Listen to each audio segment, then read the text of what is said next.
Hi, Hello. Konabia. Hello. How are you doing? I'm very fine, thank you. Yeah, I'm sorry I was a couple of minutes late, so. Yeah, it's okay. It's waited until it came through.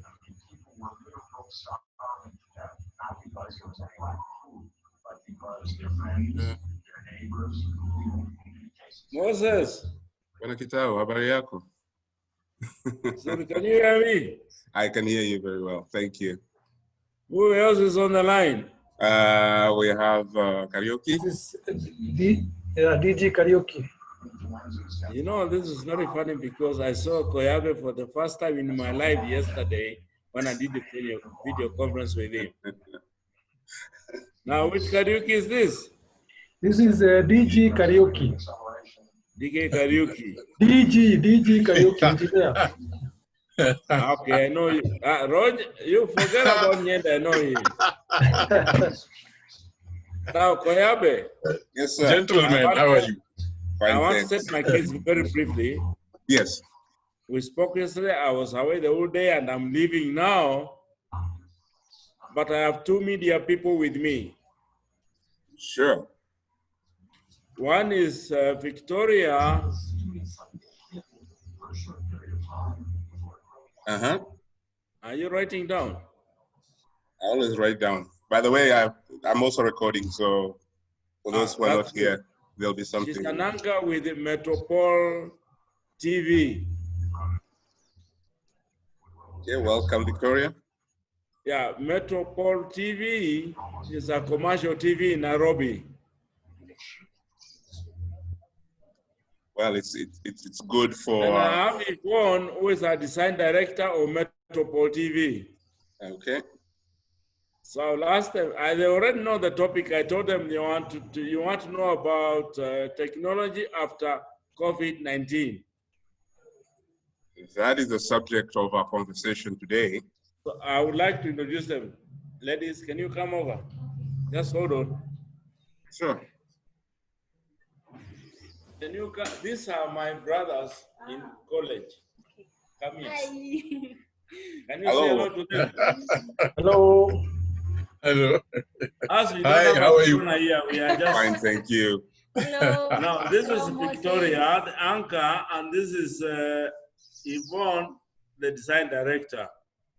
Yvonne, that's very French. By the way, hii Kakamega, hii Bukusu. Oriana. Anyway. So, can you give a brief? Then they give their input, and we leave.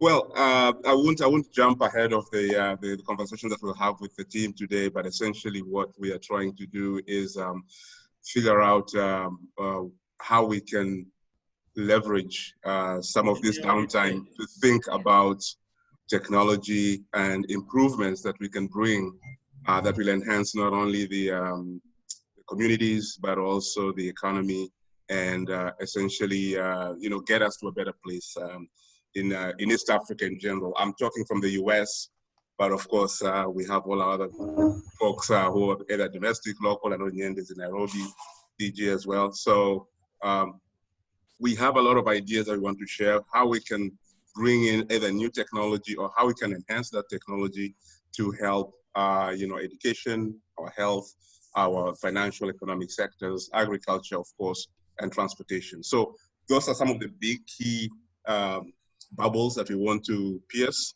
And hopefully by communicating and exchanging, we'll be able to come up with some ideas that we can leverage, share with you in the media and the public, and hopefully get something going in Kenya. There's a lot of potential, as we've seen during this COVID downtime, whether it's from the medical fields or whether it's just from the technology fields.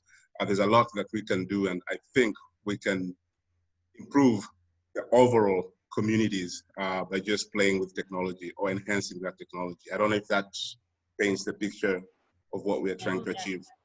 Yeah, sure, yeah. Nyende, DG, you guys want to add something? Well, for now, just listening in for now. because we are not, we have just started the meeting, so Yeah. still very young. Yende, you always have ideas. No, we will see as we go ahead. Okay, so that's where we are, ladies, and hopefully, of course, the media plays a huge role in communicating and sharing some of these messages. So I think once we have some projects lined up, we'll be reaching out to you, and whether it's through articles, through blogs, or through interviews, hopefully you can share and get people to know that there are folks, even if we're not very vocal, who are thinking and trying to do things to help the countries back home. All right, great. Oh yeah, I like the idea. It's a brilliant one. In fact, it's about time in Kenya because from what I understand is that Kenya is ready for technology. Right now it has peaked because you see the internet and I mean the infrastructure is it's really great, you know, compared to other countries in East Africa. So Kenya is doing greatly. So with that idea of going tech even after Corona, because right now it's already peaking. So the country, I guess, I'm sure that after Corona it will go full tech. So and you see the majority of Kenyans, I know what they would want to the technology to help them with is to make their life easy.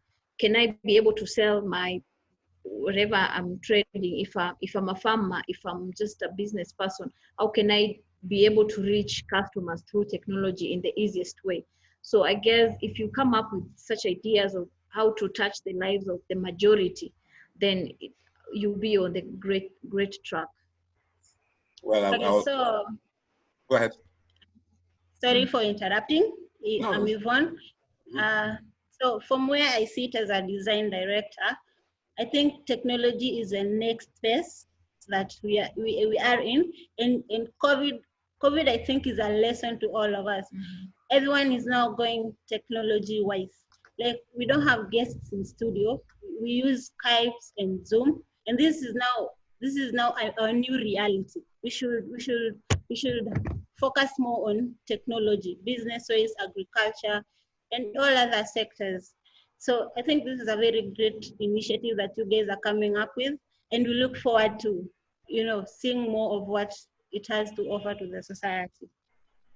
Well, we'll take the bet, and trust me, I'll be reaching out for that interview as soon as we are done here.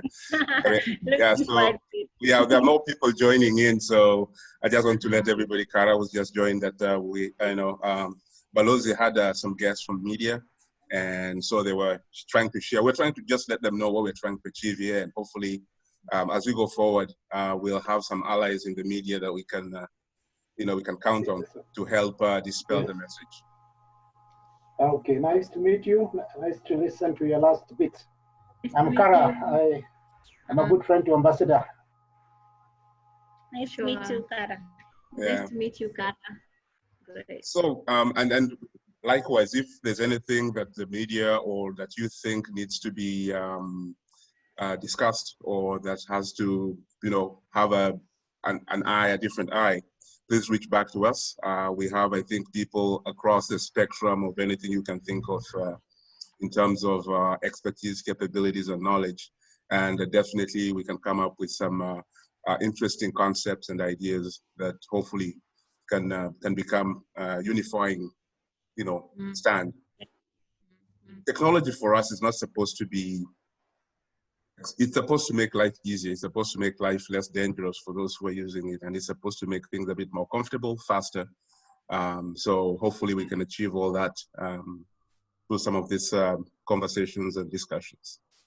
Oh, sure. You can make use of data because you see numbers don't lie.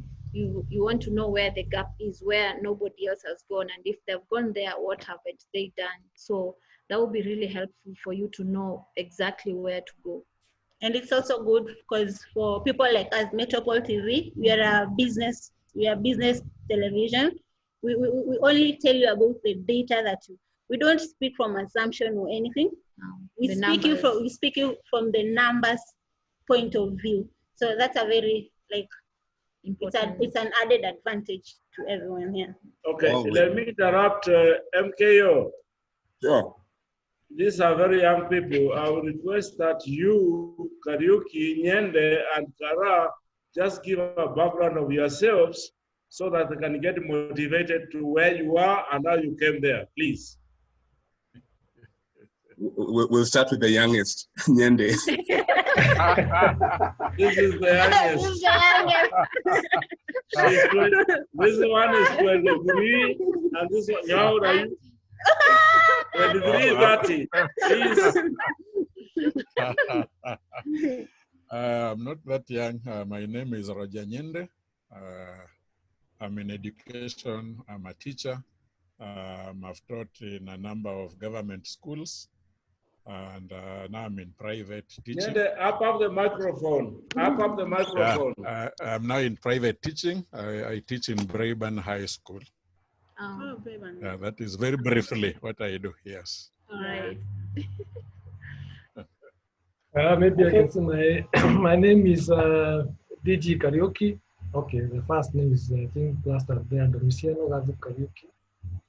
I am a civil engineer by profession, mainly practicing in structural engineering.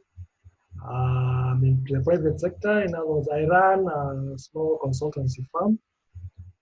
Basically, our main engagement is designing structures for the buildings that are coming up around town. Well, basically, that's what I do. At the same time, sometimes I also engage in technology in the context of training, because as I've said, I see technology. I mean, for us, technology is what keeps us working. Otherwise, the work will be very boring, considering that we have been doing it for tens of years. So I'll just say that it's encouraged. You should be encouraged to always keep up with technology. You may be excited at the moment because you have just entered your profession, but I can assure you very soon it's going to be run of the mill. So you have to find a stream that is going to keep you busy or keep you, let me say, intellectually active, trying to pick up more and more as you move along. Otherwise, you can get very, very bored. That's all I have to say for now. I want to give a chance to the visitor from overseas who has just joined in respect to overseas. Who is that? Patrick Moholi. Moholi. Did you say we are introducing ourselves and saying what we do and how we are. Yeah. Oh, okay. Yes, I'm Patrick John Eshuji Moholi. I was in Lenana 75 to 80. And then UON, I did a bit of agricultural engineering. But thereafter, I was called by the Lord to come and serve in the church.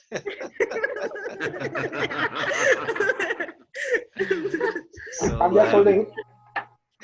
So I worked with the Anglican Church of Kenya for about 4 years before the Church Missionary Society called me to come and serve here. So I'm in the United Kingdom, in a place called Wokingham, just about 40 miles from London. I'm just holding up. Do you recognize those faces? Yes, that was the time you visited us in Blackbird Leys when you were still in Oxford. Yeah. I don't know. I stumbled into it today. Yeah, send me a copy. Yeah. Send me a copy. Okay, I'll introduce myself just for the sake of time. Yeah. I am Kara Karianjahi, Stephen Kara Karianjahi, and I am dabbling in the area of customizing technology to suit perhaps our local realities. I'm working at extending a platform that gives access to digital media to the underprivileged areas in terms of connectivity. So we have got a small portable server that can give, we hope will eventually give an equal experience to someone who is in a remote location as someone who is well connected. Of course, that can only apply in certain disciplines like education, where you don't have to be real-time in terms of the content that you are consuming. And there are many others.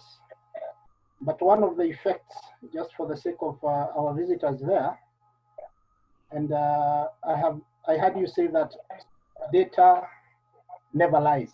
And I hear people talking of technology from a historical perspective, like it's a historical record, that is, we are feeding off a historical record.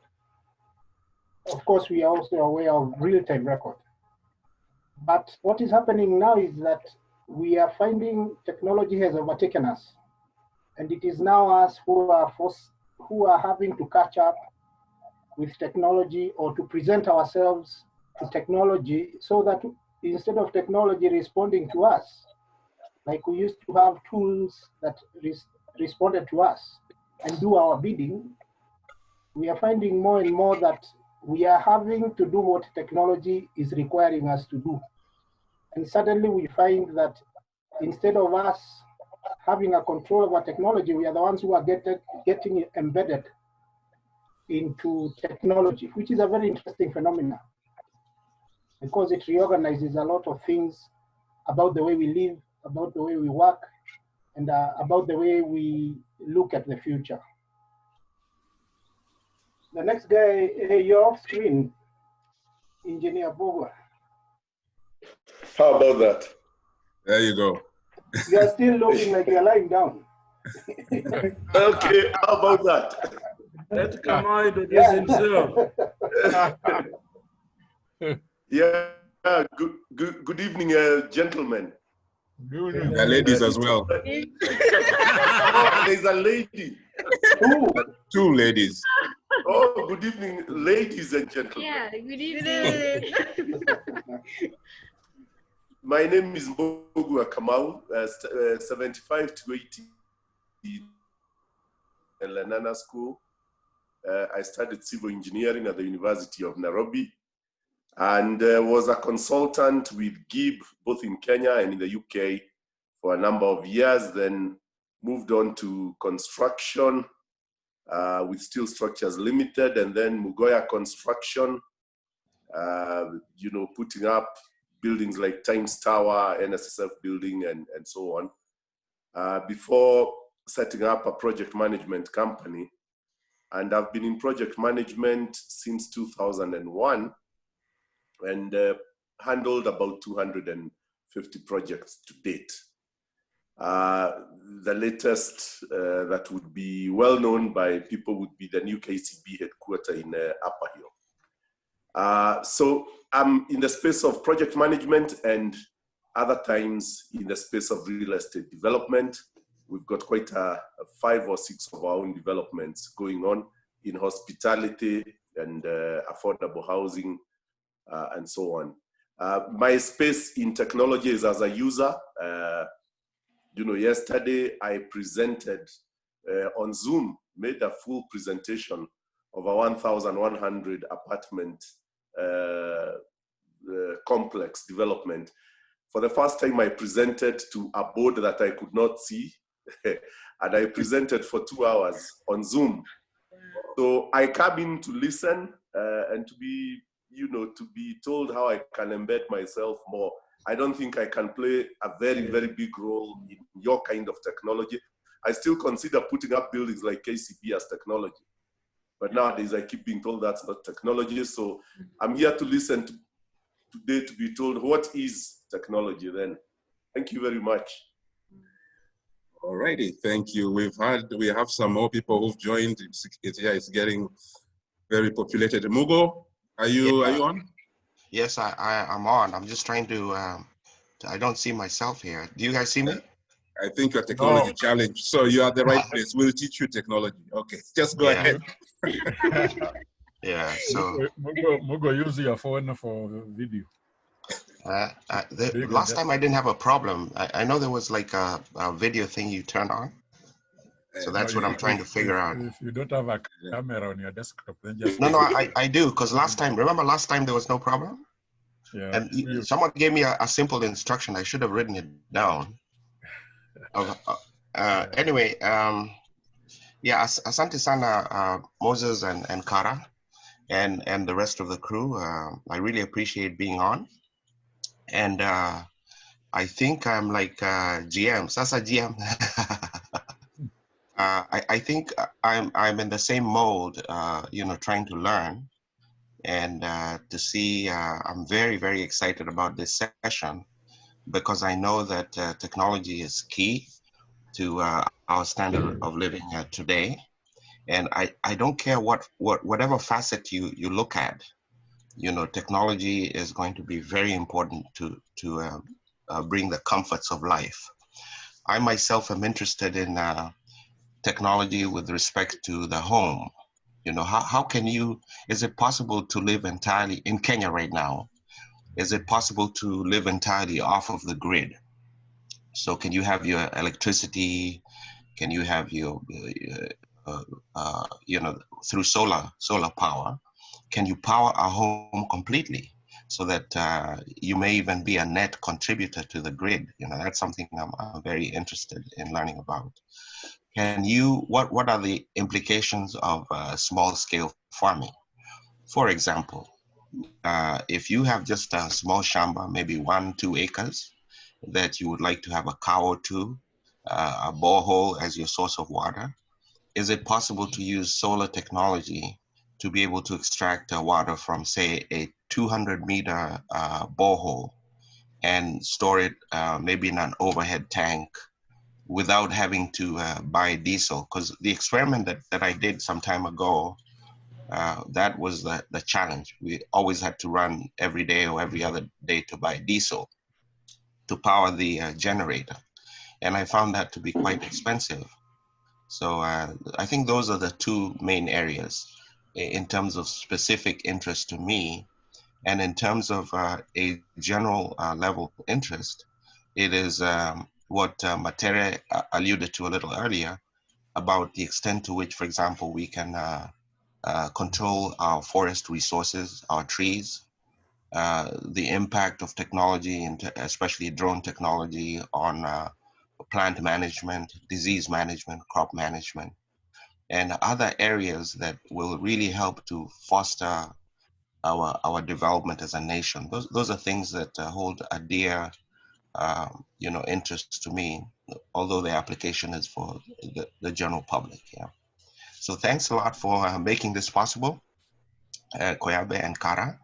And also it's very nice to see Balozi and DG and Patrick Muholi and Nyende, of course, and I think the other people that built GM. GM was an old-time buddy of mine with Tom and so on. So it's really nice to catch up with everyone. Thank you. All right. Joe Matere, I think you're on. You have to unmute. Okay. Thank you very much, Moses. Thank you for organizing this session. And it was a little bit of a challenge getting through with the laptop, but I think with the mobile, it was able to get through. Now, I think following up on what I had said in terms of the use of UAVs in Kenya, I know that many organizations, universities are actually using UAVs, but the government regulation are behind. They're not actually in tandem with the development of the technology. So most people just use it chini ya maji. But when you go to the CAA, they have published the rules for drone use, but in terms of actualization, there is no guidance. Like they say, you must have a drone pilot, which is okay, but there's nowhere in Kenya where you can get a drone pilot to be able to use the drones. And this is immense because in future, we don't see any other disruptive technology that will actually supersede the use of drones. Especially, like I mentioned, I wrote a concept note for the ministry in terms of the use of drones to detect poachers in the national parks and also to detect illegal forest cutting. And then for me, on my professional line, I do want to really use it to do crop health analysis and also to do crop area estimation. Some of the basic things in a country like South Sudan, which are not existing. So when I think about it, of course, we are going to the retirement. This is a big opportunity. If you can pull it up together, have a drone academy, a drone training academy in Kenya, it will definitely be a premier, or it will be a premium, because all these universities, all those students who are doing geography, all those who are doing GIS, they will need to use. And then going to other areas like police, criminology, this is a tool that can be used very, very well during floods, when you have fires. It can do rangeland monitoring.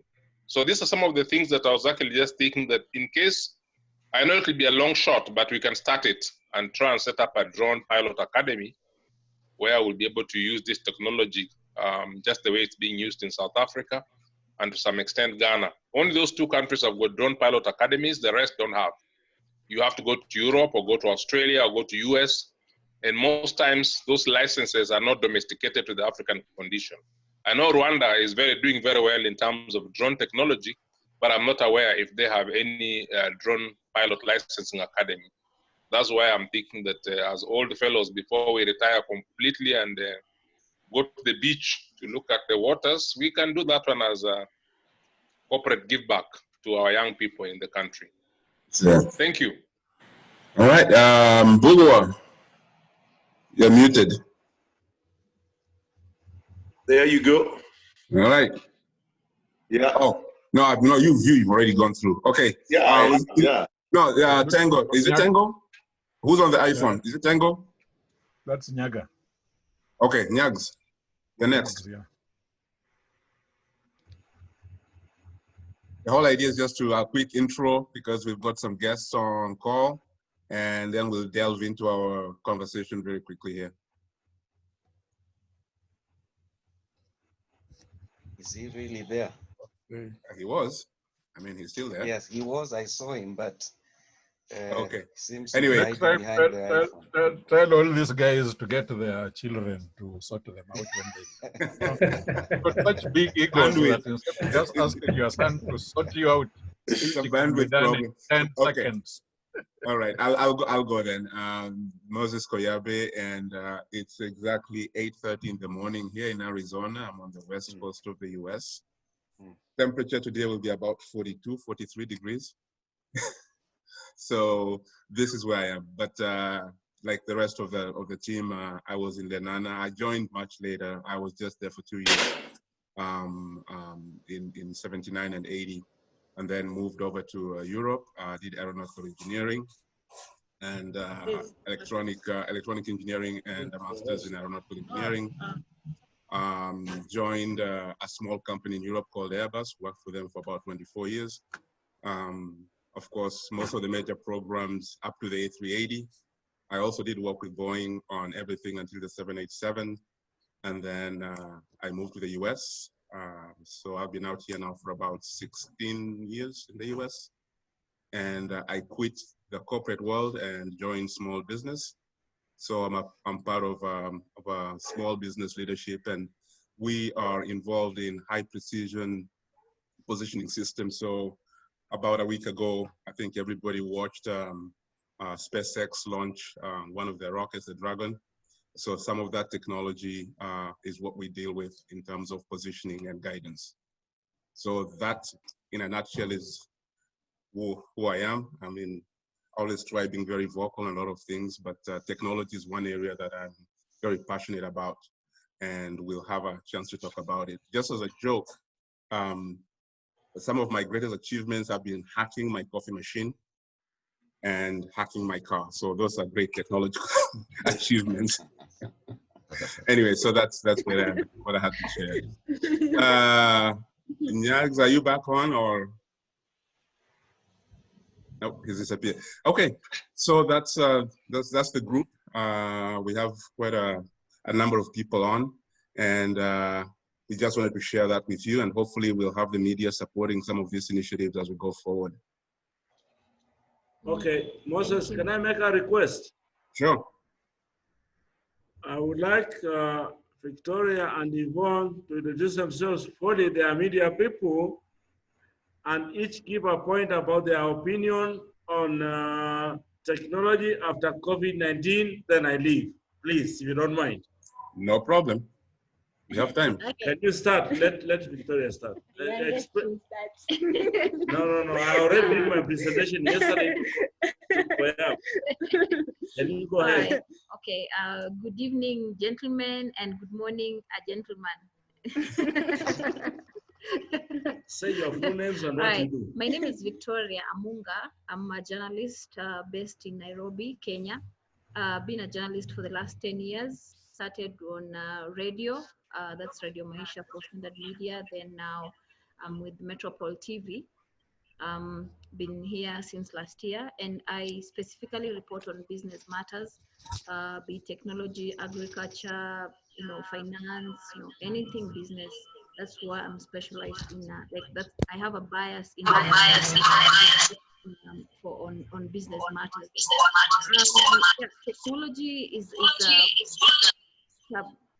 I mean, like I said, when we started, it's going to be Kenya has on matter of technology, and I think even after COVID is going to be even much bigger, because now people have realized they can have a meeting, like this, what we're doing right now. We can meet, virtually like this, and also people can go on with, other activities. For example, right now, Kenya is, lawyers can file cases through online. So with the COVID-19, even after COVID-19, I think technology is going to be even much bigger, and people will be finding ways to even run their businesses without having, people physically in the offices. And for me, I think the idea of coming up with a project on technology in the country is a brilliant one. I would really 100% support. And in my capacity, in my ability as a journalist, we'll be looking forward to, passing this information to the mass through our platforms by be it interviews, be it feature stories, be it just going with like a subject matter on a particular person who is using a particular technology that you'll be introducing into the market, so as to pass this information to the mass. So I'm really looking forward to this new idea that is going to come up in the country from you very able guys.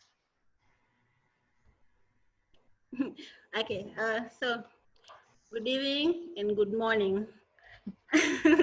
I'm Yvonne Toiwa. I work with Metropole TV as a director. Well, basically, my role is to oversee all stages of the production before any production goes on air.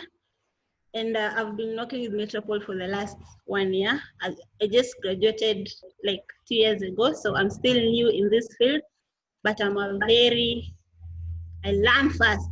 Anyway, that aside, talking about technology, first of all, right now, technology has touched on all areas of our lives, be it business, be it the social interaction, be it entertainment. We're seeing technology touching in all areas of our lives.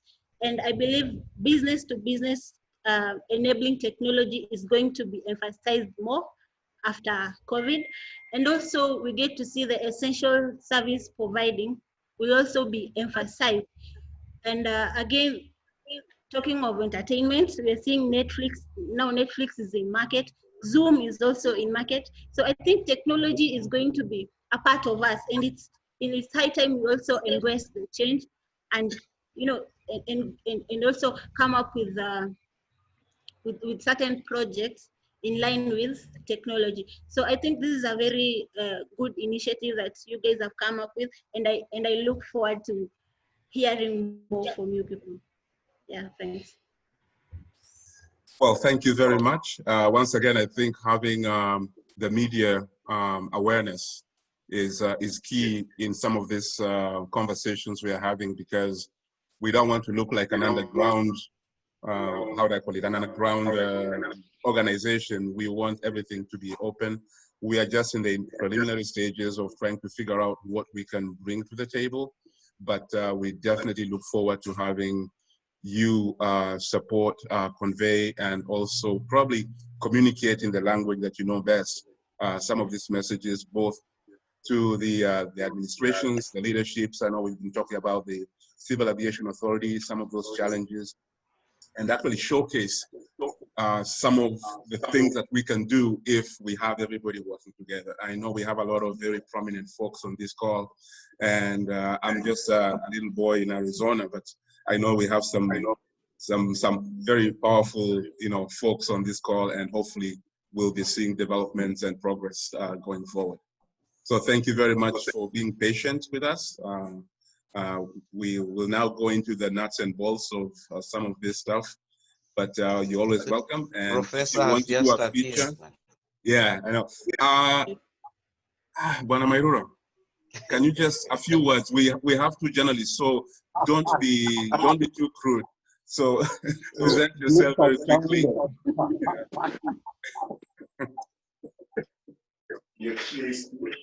You're muted. Thank you very much. Thank you very much, everybody, and nice to see you. Nice to see you. GM. Hey, yeah. Hi. Mairura, how are you? Yeah, Fine. how are you doing? Yeah. Fine. Yeah. So I think somebody for our guests, you probably understand that we are a group, and some of us have not seen each other for almost 40 years. So yeah, so that's what that's one of the advantages of this COVID thing. It's brought us together, so we can actually get to see each other and meet, and it's a wonderful thing. So I think with that, Tommy, join. I can't hear you. Okay, so I think with that, I don't know if you can stay on, but I would just suggest that I let Kara jump into some of the things you wanted to share, and then we'll open up the conversation. Any questions? There are a couple of items that I've seen that are of key concern to the folks on this call, and we can also have a chat on those. We have all the time we want on this call, so feel free to drop off or to get back on as your agenda allows. With that, I'll throw this over to Kara. And thank you very much, our dear guests. We look forward to seeing you very soon. All right. Thank you. Nice to meet you. We will take leave of absence, your permission. Please, I understand. And thank you for taking the time. Appreciate that. All right. Thank you so much. And you guys enjoy. Okay, bye. Thank you. Bye. Bye. All right. Kara, I'll let you take over now because, well, when we were talking about technology and everybody, and we've seen that everybody has a different notion, a different understanding of what technology is and how it plays in their lives. So when we were chatting with Kara on how we can actually talk about technology, we said the first thing is to have a baseline of what technology looks like and how did we get where we are. So I know Kara is a good historian, so he's going to walk us through what I think is the history of technology to some extent, and then we'll get into into what it is for us today. But this is an open conversation, so jump in when you can. If you have a question, if you have a comment, feel free. The only thing I can say is just to make the conversations easier. If you're not live talking, mute your mic. That way we can have better sound.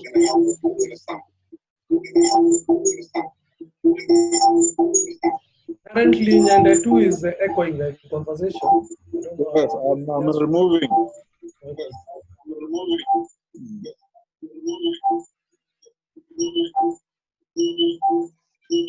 While he's While he's doing that, Moses, can you help Tommy get on?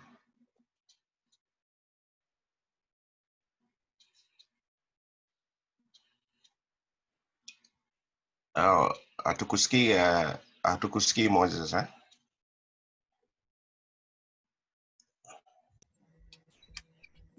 Okay, sorry.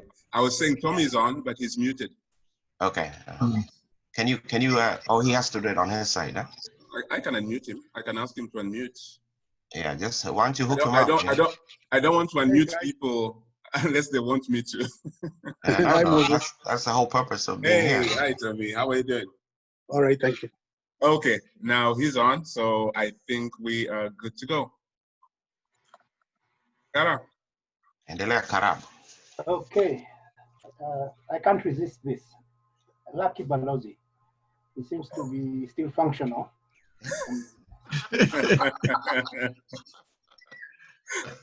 Okay, now, when Musa suggested we should do this together,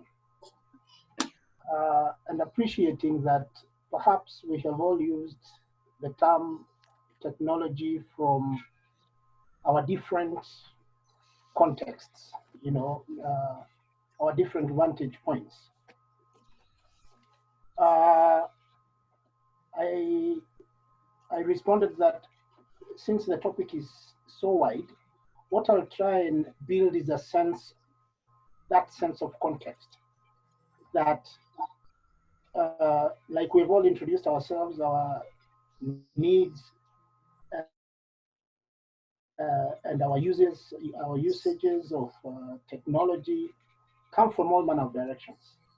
And so I thought what might be a wider topic, or what might be a topic that captures the issue of technology from an understandable angle. And I thought of going through the industrial revolutions as part of it.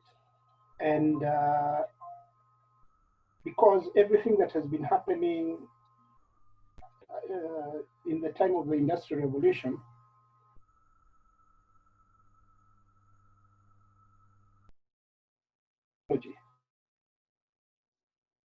We lose you?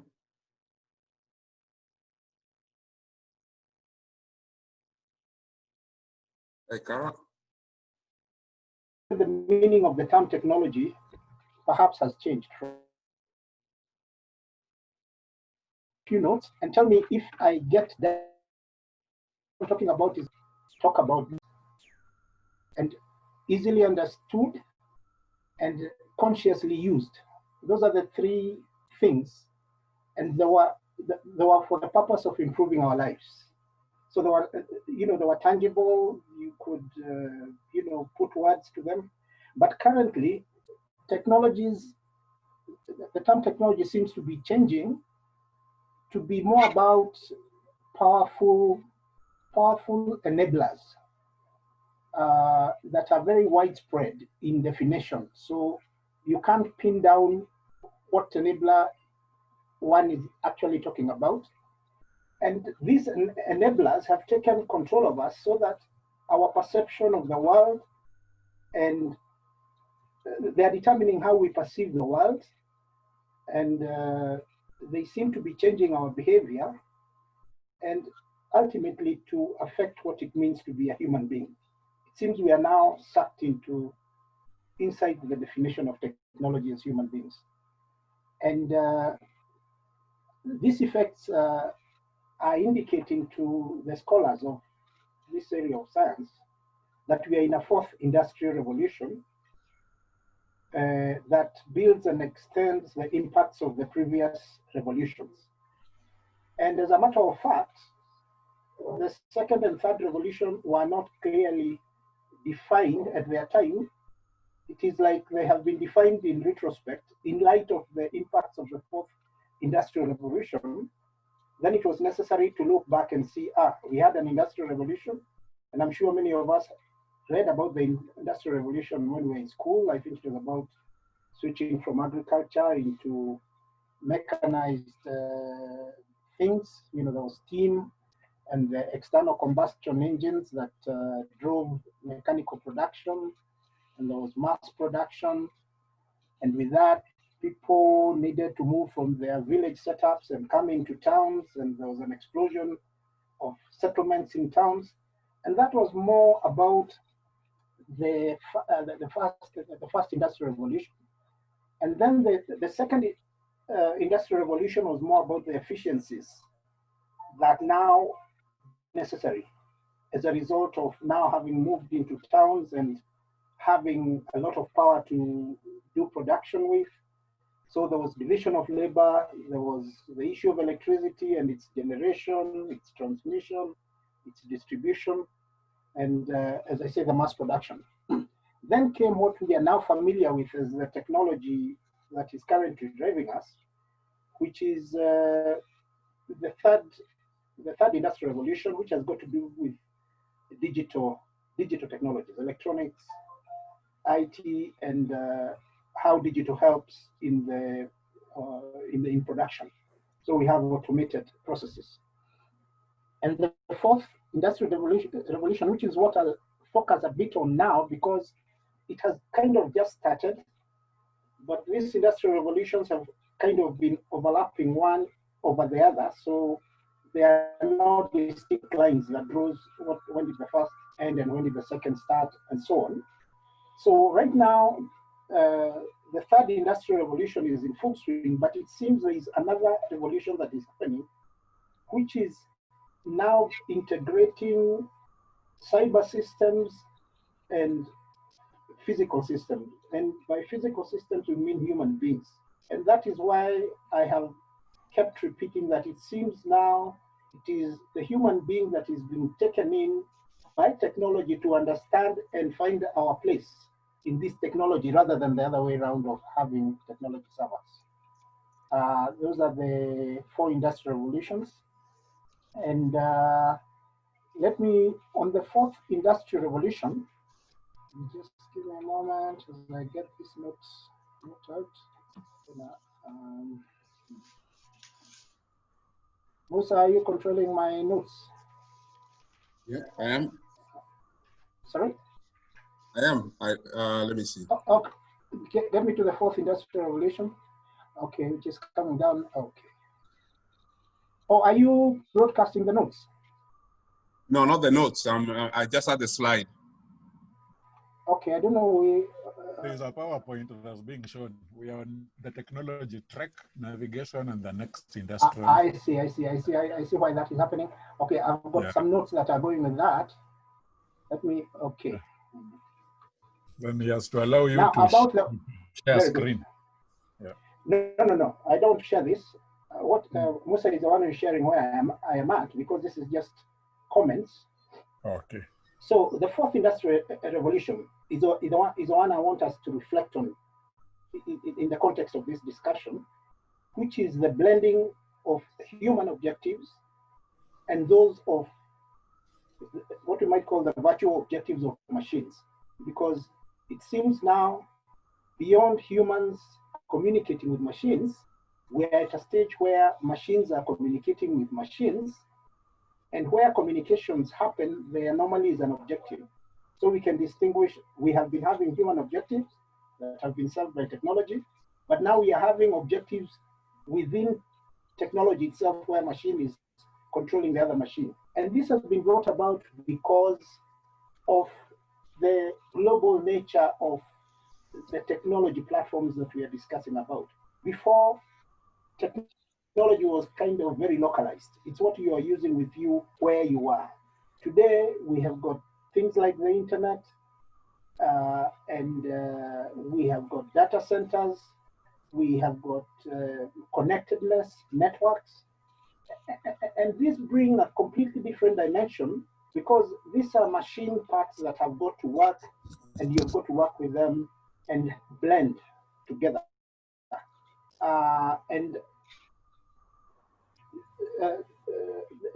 The physical technologies and infrastructures themselves are extending from the third industrial revolution, which was the digital age, where we had, computers, development of computers, we had transistors and the likes, and microprocessors and microchips, and you know, all those things brought together. Those were physical, but they resulted in this global kind of networking that is focused on data, because it's data only that can be hosted in such a setup. But then data is so useful because it is our primary sense of communication.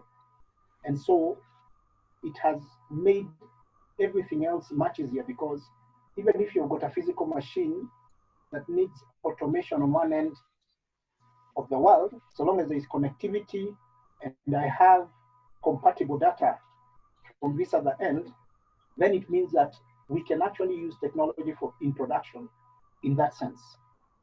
And this means that the technology is becoming embedded within societies. And now, and here we are heading to technology being embedded in our human bodies. We are hearing about these chips that are about to start being inserted in our bodies for, I don't know, vaccines. We are hearing about 5G technologies. That will be the human being now being managed by technology in a way that has not happened before. And that is what I said will determine how we perceive the world, and will change our behavior, and will also affect what it means to be human. Of course, we have heard about genome sequencing and editing, which is threatening to begin changing even our biological makeup, even when we are alive. If we can get to that genome sequencing and editing, it will mean something completely new.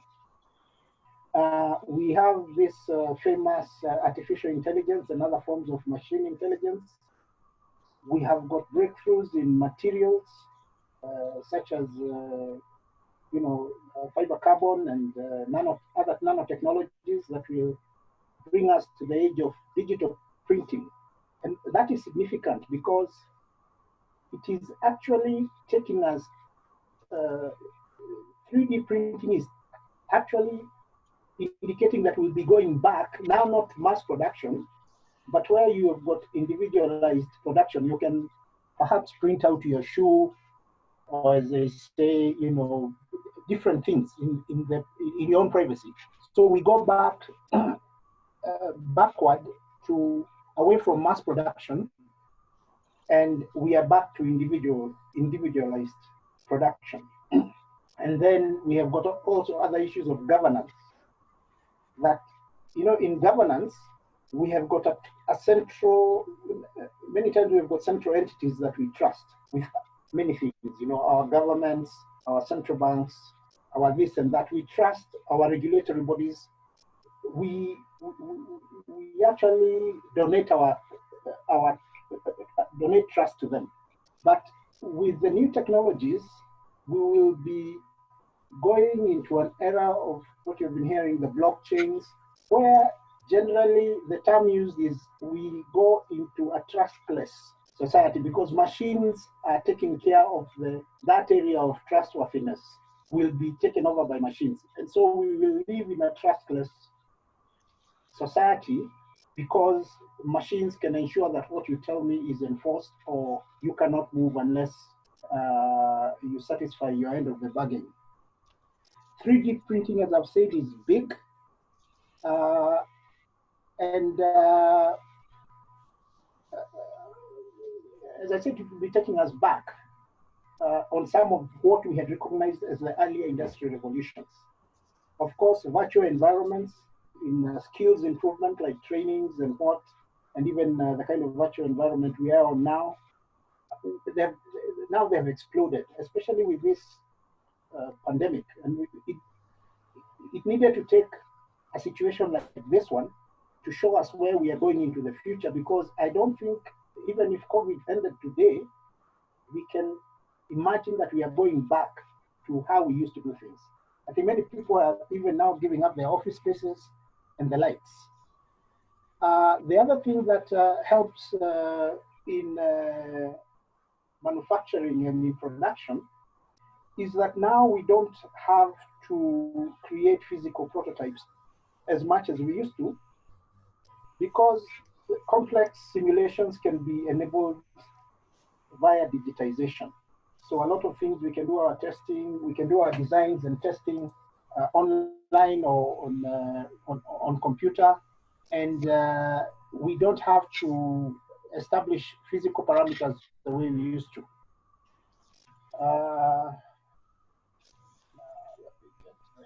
So let me, Kara, and I think this is a good seg into the next slide, which I think now lets people a bit interject. So Kara has gone through technologies, some of it more obvious than others. Some of the new areas that, you know, have come up, 3D printing, etc. But technology is actually, it permeates almost everything we do. This list here is not exhaustive, but I'm sure that each one of you can pick out any of these areas and you'll find some form of technology utilization and probably areas of improvement. Now, of course, as a team, I don't think we can handle all these different sectors at the same time. We might have to pick 1, 2, or 3 here that we think are priority based on our, you know, communities and based on the challenges we have post-COVID. But all these areas have technology embedded in them. You know, whether you're talking about politics, because nowadays with the Facebooks and with the Twitters, they play a part in your political shaping. Whether you talk about travel, leisure, I mean, I don't know, I've never gone to a travel agent. I'll just go online, I'll get my hotel, I'll know exactly where my room is. I can even ask for special, I mean, all this has changed, and depending on where you are, it's more or less advanced. So to me, once again, it's technology is sort of, it's that thing that we don't see, but if it makes your life easier. I was watching the launch a week ago of the Space Dragon that went to the space station. And I shared with Roger the cockpit of the shuttle. Okay, this was 10 years ago. And the cockpit of the Dragon. The Dragon had 3 screens, touch screens, okay? The shuttle had buttons, lights, switches all over the place. And those pilots who were on the shuttle, I think, had a much larger workload than the 2 guys who flew out a week ago. And that's what it is. But what happened was these 2 that flew out a week ago were able to have time to share, to broadcast. So we had a different experience of that flight rather than 10 years ago when these guys were just struggling and trying to maintain this aircraft in flight. So to me, technology should be, it should enable us to have a better experience, as Kara mentioned, in life. We are seeing, you know, our life expectancy grow because of technology. I personally, you know, maybe 20 years ago, 30 years ago, when I was watching Steve Austin, the $6 million man, I was like, man, that's, you know, well, I'm bionic now because I have an artificial knee. And all that is just because of technology and the advancements we've come through. So to me, technology has to be considered as a life enabler. It has to be something that makes us, you know, our life, not just life, but also the communities have better, you know, better lives, easier, and of course, at reduced cost and make it more accessible. So I don't know if that opens up the conversation to what your thoughts of technology are. I mean, I've had people talking about real estate rates. Well, it's not really technology, it's more like civil engineering. Hey, over here, you can have somebody visit your development site remotely, and you can go into the nooks and crannies. Why? Because you can use unmanned systems, you can use some remote sensing, you can get all that stuff put in because of the technological advancements we've made. So there's a lot that we can actually do now. Once again, I think there are some things that have a higher priority in this sort of list that we threw up on the screen there. But tell us what your areas of operations are, what your challenges are, what do you think technology should bring to you, and then I guess as a team, and that would be my wish, we can have a priority of maybe 1, 2, or 3 items that we can walk away with and say, these are items that I think we need to push, drive. We now have some allies, whether it's in the media, we have some folks, and I know Engineer Among is not on, but you know, we have folks now that have some very significant roles to play in administrations. So we have what we need to push forward a couple of ideas. So with that, I'll open the floor. I don't know if there are any immediate questions, challenges, comments, based on what we've... Musa, I just want to ask for 1 more minute. Sure. 1 more minute, because the way I researched this topic, I researched it from work that is being done by the World Economic Forum, whose chairman, who's called Klaus Schwab, is the one who is sensitizing about this fourth industrial revolution.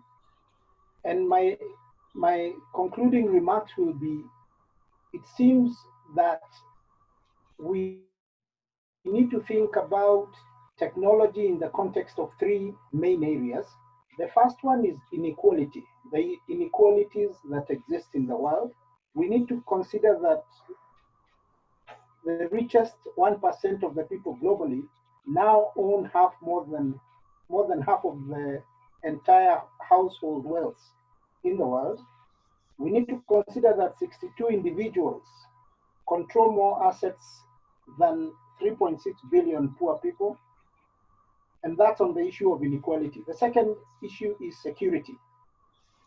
And security is becoming a very complex subject for both individuals and states and even organizations. And this comes from the hyperconnectedness of the world. And power seems to be shifting away from state actors to non-state actors, what they call the non-state actors. And this worries the World Economic Forum a lot. And we can see it even in the experiences of our life today. Power is not really with the state, it's with non-state actors. And then governments are unable to check the advance towards wars because of technology. And again here, things like drones. I know Joe has been very, very vocal about the use of drones. Some of these technologies, what makes it complicated to implement them is that they've got multiple roles. And one role might be very benign and useful, but the same technology with the same data, the same things can become a very lethal weapon. And we have seen this in especially biology labs and the kind of things that we are facing today. They are autonomous weapons. They are biological and biochemical weapons, and even coming to wearable devices that are lethal. And the last thing is about identity. We seem to have lost identity, and we seem, and that's what we are saying, getting embedded in technology, because it's becoming more and more difficult to really give a personal identity because we are lost in social media, or have an individual voice, because unless we are sharing on social media and we've got a common voice, it is not working. And also how we relate with the community. And things are really skewed. That's the point. Some things that were looking very promising and very exciting some time back have turned on their head and now look the most dangerous things. I think then that's 1 minute I requested. No, and yeah, I appreciate that. I mean, you're talking about just common things that become lethal. I mean, look at the way some folks have turned trucks or cars into lethal weapons when they ram into crowds, or when they're used to blow up whole market spaces. So it's true that all that happens. And I remember because I've worked in the drone industry for now probably about 10 years. And when it started, we didn't use the word drone because it had that lethal connotation of being a dangerous weapon. Whereas if we call it just an unmanned platform or unmanned system or an air vehicle, that sort of changed. But we have to live with it. And I agree that, once again, public perception and public understanding is critical in deploying technology. I mean, I don't know how many of you probably remember the first time you took an elevator, which you call a lift. It was magic. Okay, you get in, you go up, you get up, it's the same. And then you look out, it's like, oh, I'm, 4th floor, 5th floor, 10th floor. And to me, that's the magic of technology. It transports us into some different environment safely. But I'll just shut up and see if you guys have any other comments or questions. You can unmute yourself before you talk, because I know most everybody is muted. Okay, Moses, can I have a chat? Sure. Okay, thank you very much, Kara, for that presentation. I'm particularly happy at the digression into artificial intelligence and blockchain technology, which are basically new initiatives that we are really behind as Africa. But I think technology, to some extent, is also an enabler in terms of equalization. Look at the issue of access to financial markets. For instance, during when we were growing up, the banks used to open at 9 o'clock, and by 11 o'clock, they have closed. And now we've got ATM, and your money is accessible to you 24/7, as long as you're in a safe environment. So what we need to do is actually continue practicalizing the component of technology to make it really practical on the ground level. And one of the things that I'm actually saying about the UAV is, yes, the drones have got their own negative parts, but like any other technology, even computer, when they came, they had some negative connotation. But when you look at the good, it outweighs the bad. So what I'm putting across here, like for instance, food security is a big issue in Kenya or in Africa, food and nutrition security. But we are forever having problems in terms of pests, diseases, locusts. And some of these things can be better handled through the use of these new technologies. So I think, in my own view, before I retire, I've got 2 other things to do. I'm dealing with what we call a predictive livestock early warning system for drought, where I'm using modeling approaches to look at drought situation and predict drought in advance. And this is a technological development, which makes if governments are actually responsive to science, then they're supposed to actually take heed and do prepositioning so that they can mitigate the adverse impact of drought. So these technologies, to me, it offers a much better lifestyle. It also offers us opportunities to go into the future. And we must not shy away from it. Just because we don't know blockchain technology and artificial intelligence, we must enter it, and if possible, domesticate it, because most of these models are actually coming from the West, and sometimes they don't really apply to our situation here. So those are my few comments, and for those who may not, I didn't have an introduction. My name is Joseph Matere, and I'm actually working in South Sudan with Food Agriculture Organization of the UN, and I'm championing some of these innovations before I retire. Thank you very much.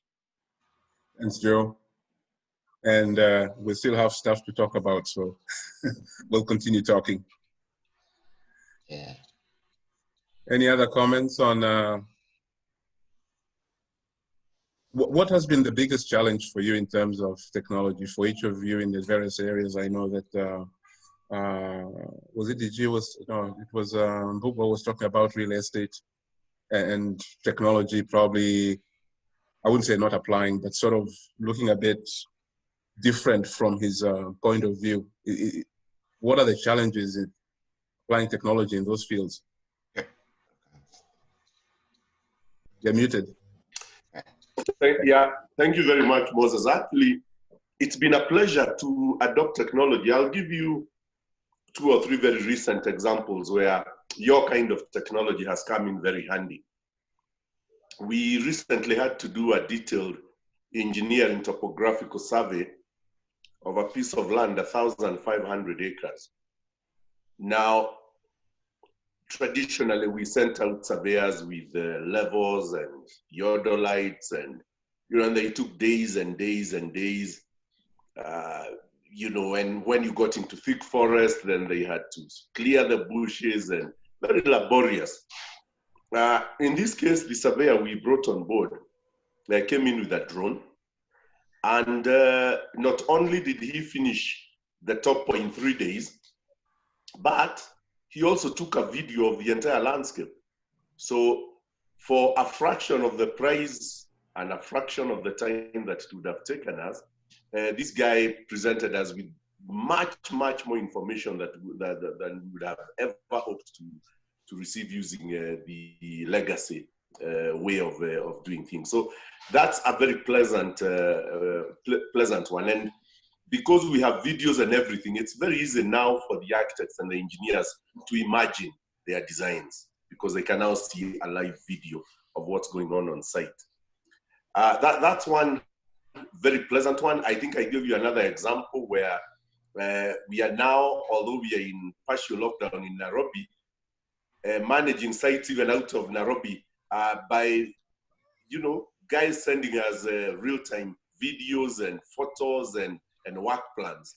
And I haven't actually, one site in Naivasha, I've not been there in 3 months, but I think I've got more up-to-date information than I would have had I been traversing the road between here and Naivasha. With all the dangers to your health as well, because now you're putting yourself in danger. Sorry? No, I was saying, traveling from Nairobi to Naivasha, you're also putting yourself in danger. Precisely. So it's the safety concern comes in. So for me, I've just been watching it. So when I talked of not being an active participant in technology, it's your kind of technology. Of course, Moses, we've talked, I do follow Elon Musk quite closely. In fact, I did visit Tesla's headquarters in San Francisco recently.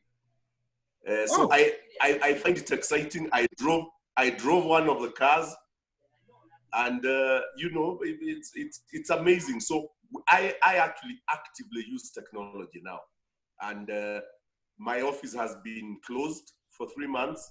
I've got my entire team working from their homes, and initially we were going in once a week. Now we don't go in at all. I'm actually closing the office at the end of this month because I don't need that overhead. So technology for me is a big plus. Wow, Thank wonderful. you. Hey, Moses, if I could interject at this point. Sure, move on. Yeah, my question, and I think this is of application to each and every individual here, and also to our friends, our brothers and sisters, and other people outside this circle here. How can you fashion technology in a manner that allows you to be self-sufficient in terms of power for your home? So in other words, you're not depending on, you can put up a home in Kenya. Many of these guys have homes already, but whether you're putting up a home or you have a home already and you're on the grid and have to contend with KPLC, how can you help us to change that situation so that we're more independent in terms of our power needs? Well, Can I say something? Can I say something on that front? Okay. Can I say something on that front? Sure. I'm active in construction as it's happening. And okay, you're trying to follow the trends that are there. And of course, okay, maybe we don't have an electric engineer right now, but my observation is this. Of course, there are things which are happening on the ground. If you, for example, look for a video I saw recently on the Tatu City, there are some people who are already generating power from just the roof of their premises. And maybe even I think Garden City did the same thing, where you have roofs which are already have got solar cells, which now convert the power and you take your bit and you can sell the rest to the grid. But at a domestic level, I know there's one company which is selling tiles. Tiles, I've not interrogated fully, but tiles where you have a tile Solar. which is also a solar cell. A solar panel. Solar cell, yeah. Yeah, solar cells, a solar panel. Okay. And it's supposed to now, maybe if you put them together enough, you can generate some electricity from the sun and maybe store it in a battery and hopefully consuming at night. What I would not, which I doubt, what I doubt is at the domestic level, from maybe, I don't think during the day they would collect enough for you to last the whole night. But of course, it supplements. It will help you reduce your bill. Okay. So I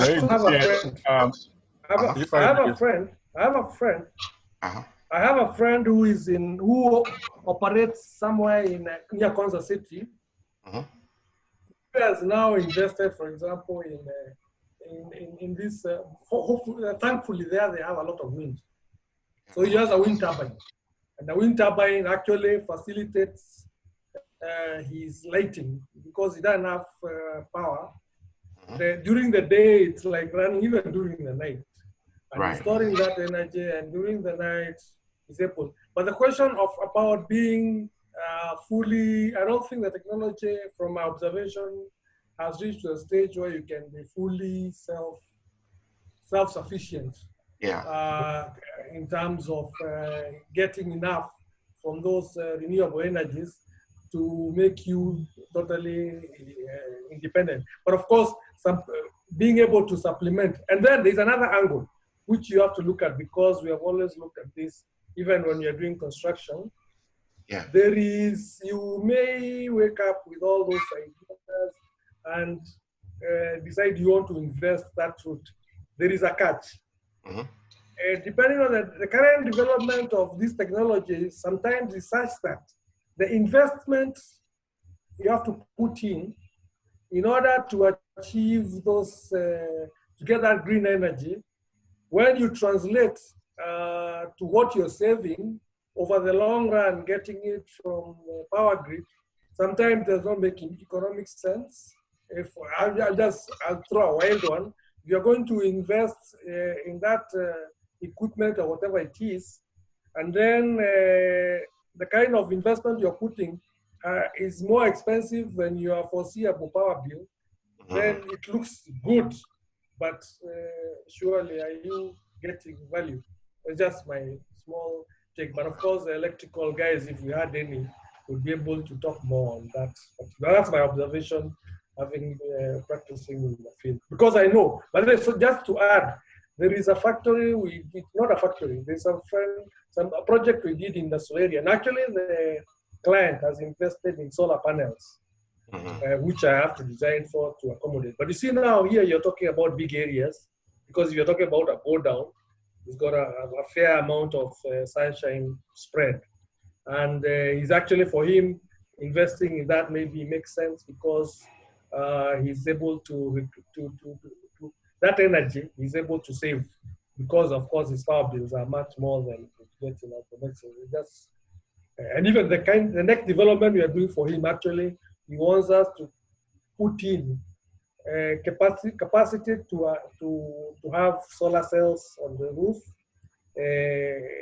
Even if you don't want to do it immediately, you know, as time is moving, these things get cheaper.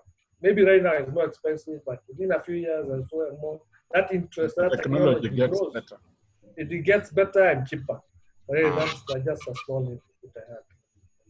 Yende, what did you want to say? You had something you wanted to add in. What I'm looking at is that we have a group here of very brilliant people. And I was just thinking that in this technology, we have Koyabu as an expert in this remote controlled flight equipment. We have Matere, who's crying out that he needs this equipment, but he doesn't know how there's resistance from the public. And there's Kaihura also on the other side who's saying that Rwanda is buying into this. And I was thinking maybe that's an area that we can actually explore as a group. You know, the problem with such forums is that we are all diverse. We all have our own things that we are doing. So we find that integrating to get a critical mass that can get to do something that can kind of leave a legacy and at the same time make us some money doesn't quite gel. We have diverse people. Some of us are loud, some people are shy, some people, you know. So I was just thinking that, yeah, there are all these things, but just a way of how we can integrate and come up with a project, probably just nucleused around Koyabe, Kaihura, Matere, and see what we can do with these drones and make us some money in the process. To me, that is. You're throwing me under the bus, that's what you're saying. No, I'm not throwing you under the bus. I'm just saying that there's an opportunity. Okay? No. And looking at all these brilliant minds here, yeah, we can nucleate around 3 people and see what we can do. To me, I think once again, and we've sort of touched upon it. One of the challenges of whether it's technology or what we call technology is the fear of something that people don't know. So everybody wants to understand it first before they can even they can even think about it, adapt it. Yes. And it's even worse the higher you go in government spheres. People don't. The other day, once again, Trump. We have a guy called Trump out here, and he goes to the Kennedy Launch Center, and the guys are like, "So we've got to scrap this launch," and he's like, "But why? Can't you wait 5 minutes?" No, these things are not. You don't wait 5 minutes. So you have to have an understanding of the finesse of the technology before you can even lay down laws. We've talked about ethics, standards, regulations, oversight. All that is lost because people don't have it. And I think the challenge we have, especially, I'll say back home, is the people who are supposed to be helping us lay this down have no clue about what it is. Are the most resistant. They don't want to know. So, and that's why to me it was good to have the media and folks. We have specialists, we have people who understand, people who know, people, first of all, who see the need, people who can actually implement that, and people who can actually explain what we are trying to do. And so, to me, that's where we need to start. Having a group like this where people have that knowledge, to me, there are a couple of areas, and I probably, this is just a bias on my side, but because this is my meeting, I can say what I want. So what I'm saying is, hey, that's how it works. Eh? Yeah. If you don't agree, get off my meeting. No, but what I'm saying is, the shots. What I'm saying is, I think agriculture, food security is of utmost importance. I mean, there's nothing like going shags and seeing people struggling when we have all this land and we have the potential of actually being self-sufficient in ag. So that's number one. Number two, I think health. We have to find ways of implementing technology or bringing this thing. Now, telemedicine is one, but to me, it's unfortunate when you have somebody who has a very benign condition, okay, suffering just because they don't have access to some diagnostics or prognostics, whatever it is. So to me, that's number two. And then number three, I think education. Education, we sometimes think, well, we have teachers and, they can teach. And we can bring technology into that classroom and have access and actually get more kids engaged at a much lower cost than what it is today, okay? I mean, we were lucky to go to Lenana and, some of us more or less, but kids today can't afford to go to the same schools or same, in the same environment we were. I mean, we look at our school and we're like, what happened? We lost something on the way, coming up here. So to me, if I was just to put a priority somewhere, I would say those are the three areas. Now, how do we bring technology into that? It could be the same technology. It could be variations of some technology. But to me, my ideas coming into this meeting were those areas. Now, I know there's more. There's transportation. I mean, we can go all over the place. But if we can start looking at those three areas, which really touch the basic lives of let's say, 90% of the people, then we are getting somewhere. I don't know if I make any sense, but no, it's good. I've grown old. I've grown old. Maybe, maybe Moses, just to pick up from what Roger said, I like Roger's idea, and I think to roll it into operationalizing it, I think we can say maybe within 4 weeks we can develop a concept note around those areas. Then we begin to band it around our Lenana guys. And then once we have inputs, we can then begin to really face the monster. And we must not shy away from dealing with the difficult government departments, but we must really just confront them and take it as is. So moving forward, I think Roger has really clearly said that let us now use our resources that we have and put this on pen and on paper so that now begin to actualize and read something that if they doubt or there's something that a query, we can't be able to answer. But I think moving forward, Moses, you can actually set up timelines. We can write a concept note, share, and look at issues of budget, look at operationalization. And then from there, we then now move on to the next part, which is dealing with the Kenya Civil Aviation Authority. Thank you. Well, okay, I'll have to go with the group decision. I had a question. Sorry, go ahead. Yes, thank you very much. Thank you very much for this. Yeah, it has been a long time, isn't it? It has been a long time. you look at people, you are like, are you sure you know this guy? Haujabadilika bwana, wewe uko vile vile. Thank you for. I think in every circumstance there is always a silver lining, and maybe this global pandemic has finally been able to bring us together, irrespective of where we will be on the globe.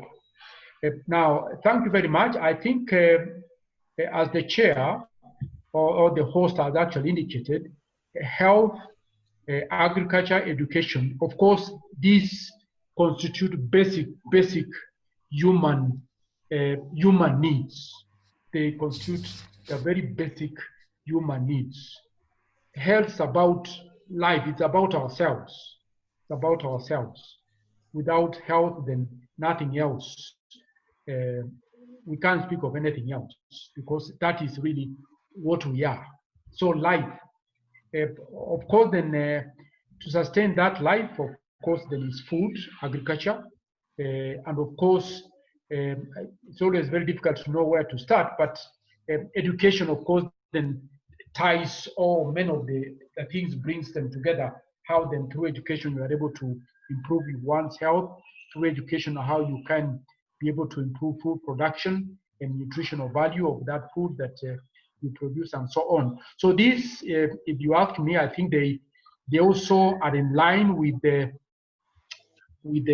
current government agenda, the big four. I don't speak for government at all, please, but they really concur with what the current government agenda is. So it's something that easily the government can also buy it in.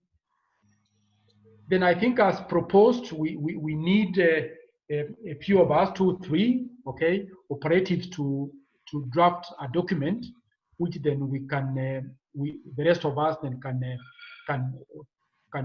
look at and then also add value to the same. Now, within the sphere of health,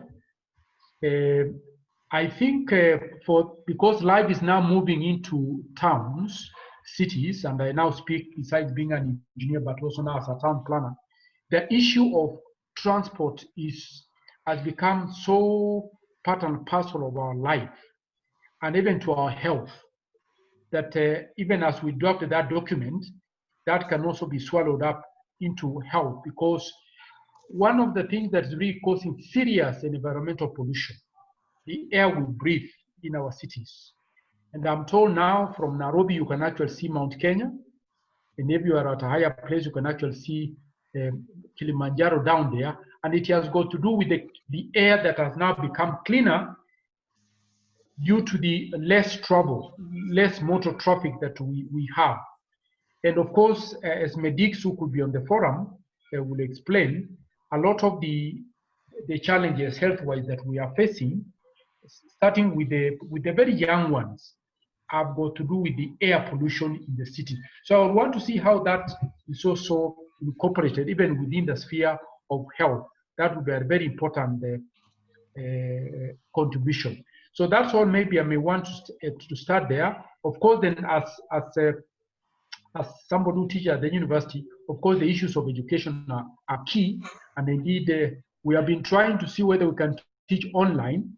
Nyende tells me from the discussions I saw on the chat that he's able to effectively teach his students, but maybe he's handling the very top cream students of society, and very few of them. But for when we are talking about the wider public education, it has been extremely difficult, extremely difficult. In a class of 80, you might be lucky to have 10, 15 students, and not for the whole period of 2 hours, but maybe for just a few minutes, because the internet has been the net has been extremely very poor. And I think one of the things that may have happened is we picked on a cheaper option in terms of you invite for tenders for somebody to provide you that service. So the public policy that you pick the lowest, okay? But I think we are finding that the cheapest may not always be the best. But I want to stop it there and maybe also listen to others. Wonderful. Thank you very much, Mayor. Roger? By the way, Mairura, you know, before you came on, each of us had an opportunity to say a little bit about what they did. And I'm wondering if we can extend that to you as well as to Tommy, because those were the two people that we hadn't heard from. And myself, you know, Mairura was my Lugard housemate. And we were so chummy together there. Like anyway, we lost contact, so it'll be very nice to know, even on my personal level, kutoka Lenana mambo ilienda aje. If I may just interject, because I'm trying to come in just to reply on what he said. Remember that originally we said that there's a resistance because of fear. And I can tell you in this group, there are people who are not here because of the fear of technology. That's just the bottom line. Now, if we are at that stage where some of us even fear technology, we will talk. But when it says, okay, come and have a simple Zoom meeting like this, some people actually just fear it. Now you can imagine the guys in government who are not as gifted in brains as some of us who went to Lenana. Okay, so these guys who deal with government, Mairura, all these engineers, you know what we are talking about. So the thing is, yeah, so it's a real problem, but I'm sure it's not insurmountable. Yeah. Well, I'll comment about that later. I don't know. Do we let Mairura first, or PJ, do you want to interject? Because I can see you shifting in your seat, which is a sign that you want to talk. No, it's just one point, and I like what I'm hearing from Matere, just being practical. And I'm thinking about, because if you're thinking about starting just a huge thing all at once, that's very difficult. But is there a way of piloting something small? Start small with something that people can see actually working on a small scale. And then perhaps out of that, other people can catch on with the idea, and you know, you spread it across, rather than thinking this is going to be a huge thing that we just, you know, sort of like the laptop project that never took off with our government. Yep, I agree. All right, Bwana Mayura, it was up to you.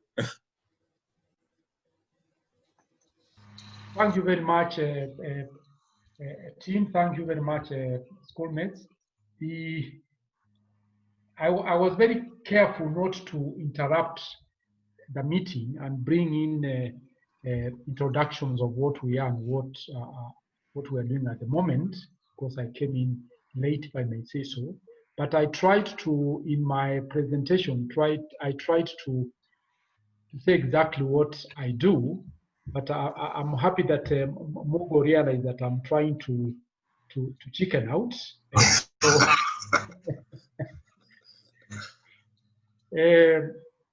Now basically then, of course, I trained as a civil engineer. Domiciano on record here, Mbogwa, these are classmates in university. Civil engineer. Thereafter, and Kara, don't forget Kara. Yes, and Kara, thereafter, then I briefly worked with the Ministry of Water as a water and sewerage engineer. Before then, I proceeded to the University of Nairobi, where I have been for all this time. I then trained while in the university as a town planner, and that's why then you may, in fact, a lot of the time, because we have got too many engineers, then I trained as a town planner and I chair the Town and County Planners Association of Kenya. So issues about towns, issues about our cities, making them more functional, more sustainable, and that's why you saw me talk about the issues of transport in our cities, because it's really, really a nightmare. And when you now add to it that it actually affects directly our health, then we are trying to see how we can get our cities back. The Mugo, the green city of Nairobi that you knew, it's no longer the green city, the sun, okay? So, and yet we have got the very best of environment that we don't lack, in fact, in terms of really the natural habitat in which we live in. But yet, there we are, okay? We more or less want to say that on the globe we have got the largest informal settlement. Okay, so that's what I do. So of course I also practice as an engineer and also as a town planner. But otherwise, I teach at the University of Nairobi, and then also do this other part, trying to bring the profession of town planning and making the towns better places. I will certainly wish that as part of this discussion, those within the diaspora, if there could be some kind of arrangements where we could also see how we can link up in terms of sharing the experiences in our various cities, even in terms of this technology that is being used in other cities to make service delivery, even in terms of security, more effective, I think would be a very good thing to do. I don't see why, as we speak now, in terms of technology, why we must ever want to go back in terms of doing investments now on the dirty motor fuel, okay? I think the technology is there that now we can actually start having electric transport, including public transport in our cities, so that we cut down really on the pollution and improve the health of our people and the country. Thank you. Wonderful, yeah. Thank you. What about Tommy? Can we give Tommy an opportunity? Sure, but he's blacked out. I don't know. All right, I'm sorry. Okay. Let me say something. Mr. I'm not sure if it's from you can put your video on the upper right hand corner. You can touch that video thing, and then you'll come on. Actually, last time you were on, and we could see you so clearly. Yeah.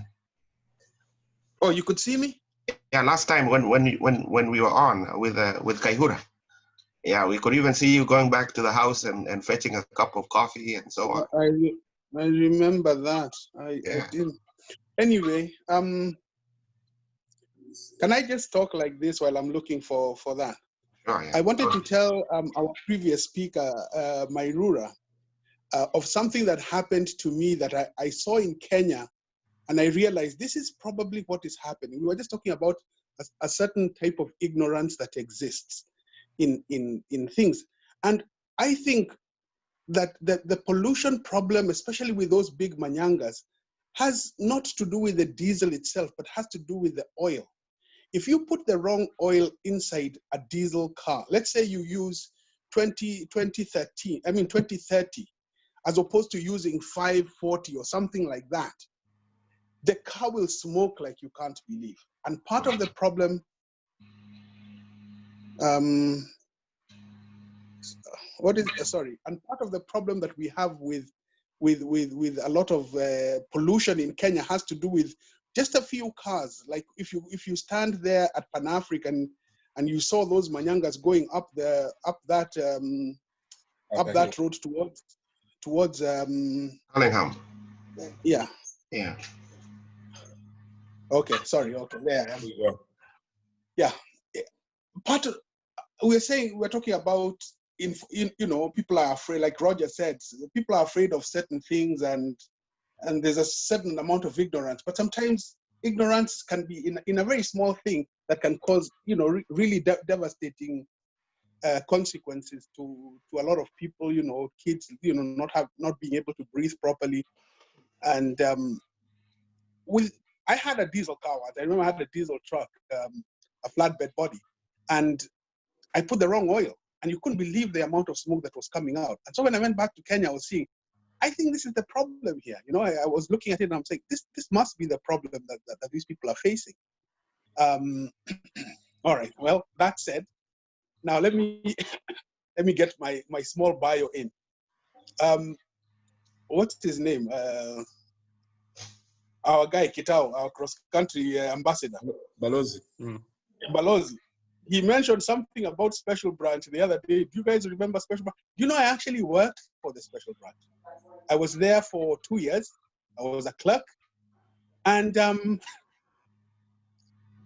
I left in 84. I worked from 82 to 84.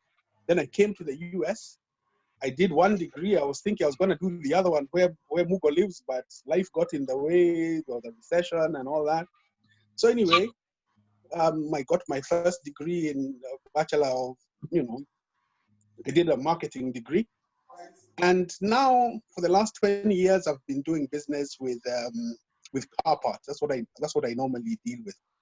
I deal with engines and transmissions and all kinds of stuff for the rebuilding industry. That's what I've been doing.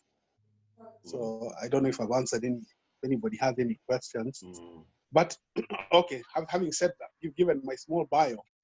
I also am a big fan of Sporty's idea. I think it's great. I'm really happy to see that there are people who are interested in predictive technologies for things like agriculture, at least being able to have an early warning system that can tell governments, hey guys, it's been 10 years. We normally get droughts every 10 or 15 years. And this year we're looking, the signs are looking like, it's very nice to see that. Sporty, thank you very much. You're in a very good industry. But I like your initiative. I wish, please count me in as a person who can give some input in it or can help where I can. And let's see if we can move it forward. Thank you. Oh, thanks, Tommy. Those ribs, just make sure that they're, They're on the grill. Thanks, Tommy. Thanks. Luckily, can I just say a quick thing with regard to the business proposal? I don't know how many of you have actually started a business, and one thing I think this group is privileged with is that we have some very substantial business people with us who've done great projects. Especially in the construction field. I'm thinking of GM, I'm thinking of Fee, I'm thinking of Suraya with Moraya. and I'm sure there are other people too. DG, you know, it's very difficult to have a business that is not driven by an individual, and then you know an individual you know with that burning desire to succeed you know brings together the financing around that idea, and brings together a team around that idea, and then they forge ahead and execute. So you know businesses on a platform are really difficult to do, because responsibility is very thin, you know, by virtue of it being spread. It's like, for example, if you took Nyende's profession, which is teaching at a very top school in Kenya, and then you put that task or to a group of 15 or 20 people and tell them you go ahead and execute that. Usually what you'll find is that it's very difficult, because the passion is dissipated, the responsibility is uneven, the level of enthusiasm, and so on and so on. And why am I saying this? The reason I'm saying this is because I think that in order to be able to do a project like this, maybe, and I had suggested this to Moses some time ago, as a group, if we can do a much simpler project, so that we accomplish something that we see is successful on a small level, a micro level, and then we can really be able to use that success to do a project of a greater magnitude and with a bigger impact. Now, let me give you an example that I had given Moses. In Kenya, and Mairura kind of alluded to this, or maybe someone else did, we have a shortage of housing. And I think that's why it's part of the Big Four agenda. Housing, especially on the lower level, low cost housing. So if we were to get a small piece of land, like an eighth or even a quarter, somewhere in the vicinity of Nairobi, maybe Kitengela, maybe what do you call this, close to more Utawala, maybe Ngong or something, and put a structure, a simple structure of single rooms or a studio. Studio has a kitchen in it, it has a bathroom in it, but it's essentially one room, okay? You require what? Maybe, I'm just throwing a figure, to get an eighth of a plot in those areas, you're requiring something between 500,000 to $1 million, all right? So within ourselves, we come up with that fund, and then we come up with a funding tool or funding mechanism for putting up like 15 or 20 of those single houses. This is a project that is a relatively simple project that we can draw upon from the expertise of people like GM and so on, who've done it on a much bigger scale. And but then within less than a year, or maybe a year, you can have an income generating thing that will be spitting out you know, cash for the foreseeable future. And that, to me, will clarify a lot of things about what it takes in terms of putting together a business proposal, in terms of shepherding it through to action, to achievement, and then to fulfilling your goals. So let me do this, because I know we've had this conversation before. Why don't we take up the next session as business opportunities, and you run that that meeting? Because that to me is slightly different. I mean, it's well, we're all trying to make developments and stuff, but it's slightly different from the conversation we're having today, which is more technology oriented, and how we can introduce technology into the environment. And I'm not saying it's a conversation that we cannot have, we should have it, but probably that merits, it has its own merits in being a standalone, business opportunities in East Africa. Why don't we call that? And then you take that. So you already have volunteered for the next meeting. Is that true? Well, I would not mind to be a participant, to be a contributor. But we're talking about a situation where, like you and I, we are at a disadvantage because we're outside the country. But someone who's actually in on the ground, we could do within a budget of, I don't know, you guys correct me who've actually done construction, but with a budget of maybe 3 million shillings, or maybe 5 million shillings, which is 50,000 US.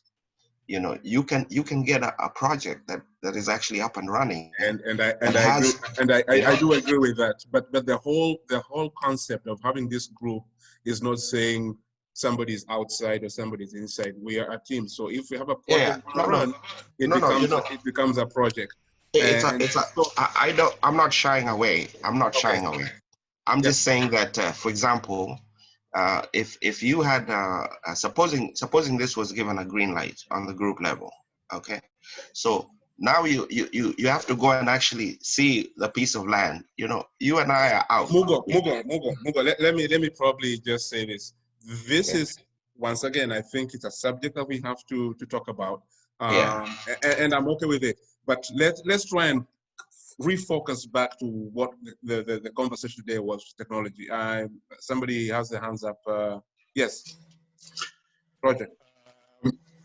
Knowing that we have, sorry, I'm just saying that knowing that we have, am I muted? No. We have a lot of people in this forum who are in construction. Right. So I think that in terms of what Mugo is suggesting, that can come on its own sometime later. Okay, there are many people here who are constructing a lot of things and doing wonderful jobs around East Africa. Okay, and probably beyond. So probably that is for another forum. Right now we are dealing with technology and seeing where we can plug in. That can come another day. That's all. And as I said, we have set up the trend, so I'm sure that we'll be having. Bemi, go ahead. Karaoke. Yeah, I also wanted to add as much because yes, the reality is I hear Mugo, and I'm not averse to what he's suggesting. But the reality is that, yes, as Janja said, there are very many of us who are on the ground. Even as I talk here, I'll tell you, like, for example, it's unfortunate that Mwangi is not in the meeting. Yeah, he has. But I can tell you for point of fact, I mean, those are things, even him. Look at me, I'm the structural engineer here, yes. But I'm telling you, many years ago, with his own group, I have been a client of his, whereby as a group, they did some development and I was a structural engineer. So what I'm trying to suggest is that there are many people with good experience on that front. And it is a rich front to explore. But maybe, as we say, if we cannot open it up and even try to get anywhere near closing it, so I would suggest, yes, as like I agree with the rest, that if there is such an idea, well, that idea is welcome. But I think maybe as a lead, somebody as Mugo himself, particularly because he's one who has come up with the idea, if he can delve more and maybe outside this meeting, come up now with that proposal, formulate it well enough for us to digest, and now develop enough meat or whatever we need to think through about it, so that we can have a forum for people to now deliberate on it, because I think it's being what we agreed to do today. It's outside that. I think it's better if we can spend this time. That's like exploration we can spare for another day. Today we go back to our original vein, which was technology. And now that I'm talking, maybe I can also add to Joseph about that food, was it using the technology. It just occurred to me, I realized through our late friend Shauri, I ended up getting my daughter to end up doing something called geomatics engineering, which eventually gravitated to GIS, which sounds like the kind of thing we could also, which is could align to what Joseph was talking about in terms of food security. Because I even know she does things in, because she works for a company which specializes in that, they do those remote sensing stuff in South Sudan and variously in the East African region. So it just occurred to me on the fly that it's maybe something which now can be attuned. I know when they talk about remote sensing, they're talking about from satellite. I don't know how much of it can dovetail to UAVs or those drones, but I suspect, maybe for correlation, maybe they could. I know they have to do things on the ground, they have to do things in the air, in space, and maybe it's the kind of person I can ask or I can demand. I've got the right to demand that if necessary, she gives an input into this discussion if we can grow it a bit more. Well, thank you very much, Demi. Appreciate that. I had a question for Mbugua. You mentioned that you used drones to survey and map out some of your locations. Was that a local company or was that a foreign company?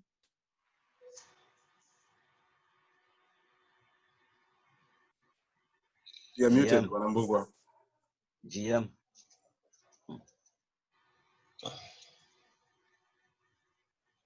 GM, we can't hear you. Okay, there you go. Okay. Oh, sorry, Moses. Yeah, no, local Kenyan guy, Kenyan surveyor. So they are certified to fly in Kenya? Yes, do they use local pilots? In fact, he was also part of the team that did the survey for the entire SGR line. Wow, yeah.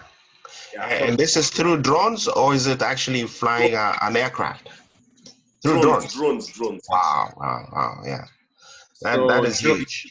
So, Joe, we already have some answers. So there's probably some certification that's going on. I don't know how, where, but we'll. Well, sorry, go ahead. Moses.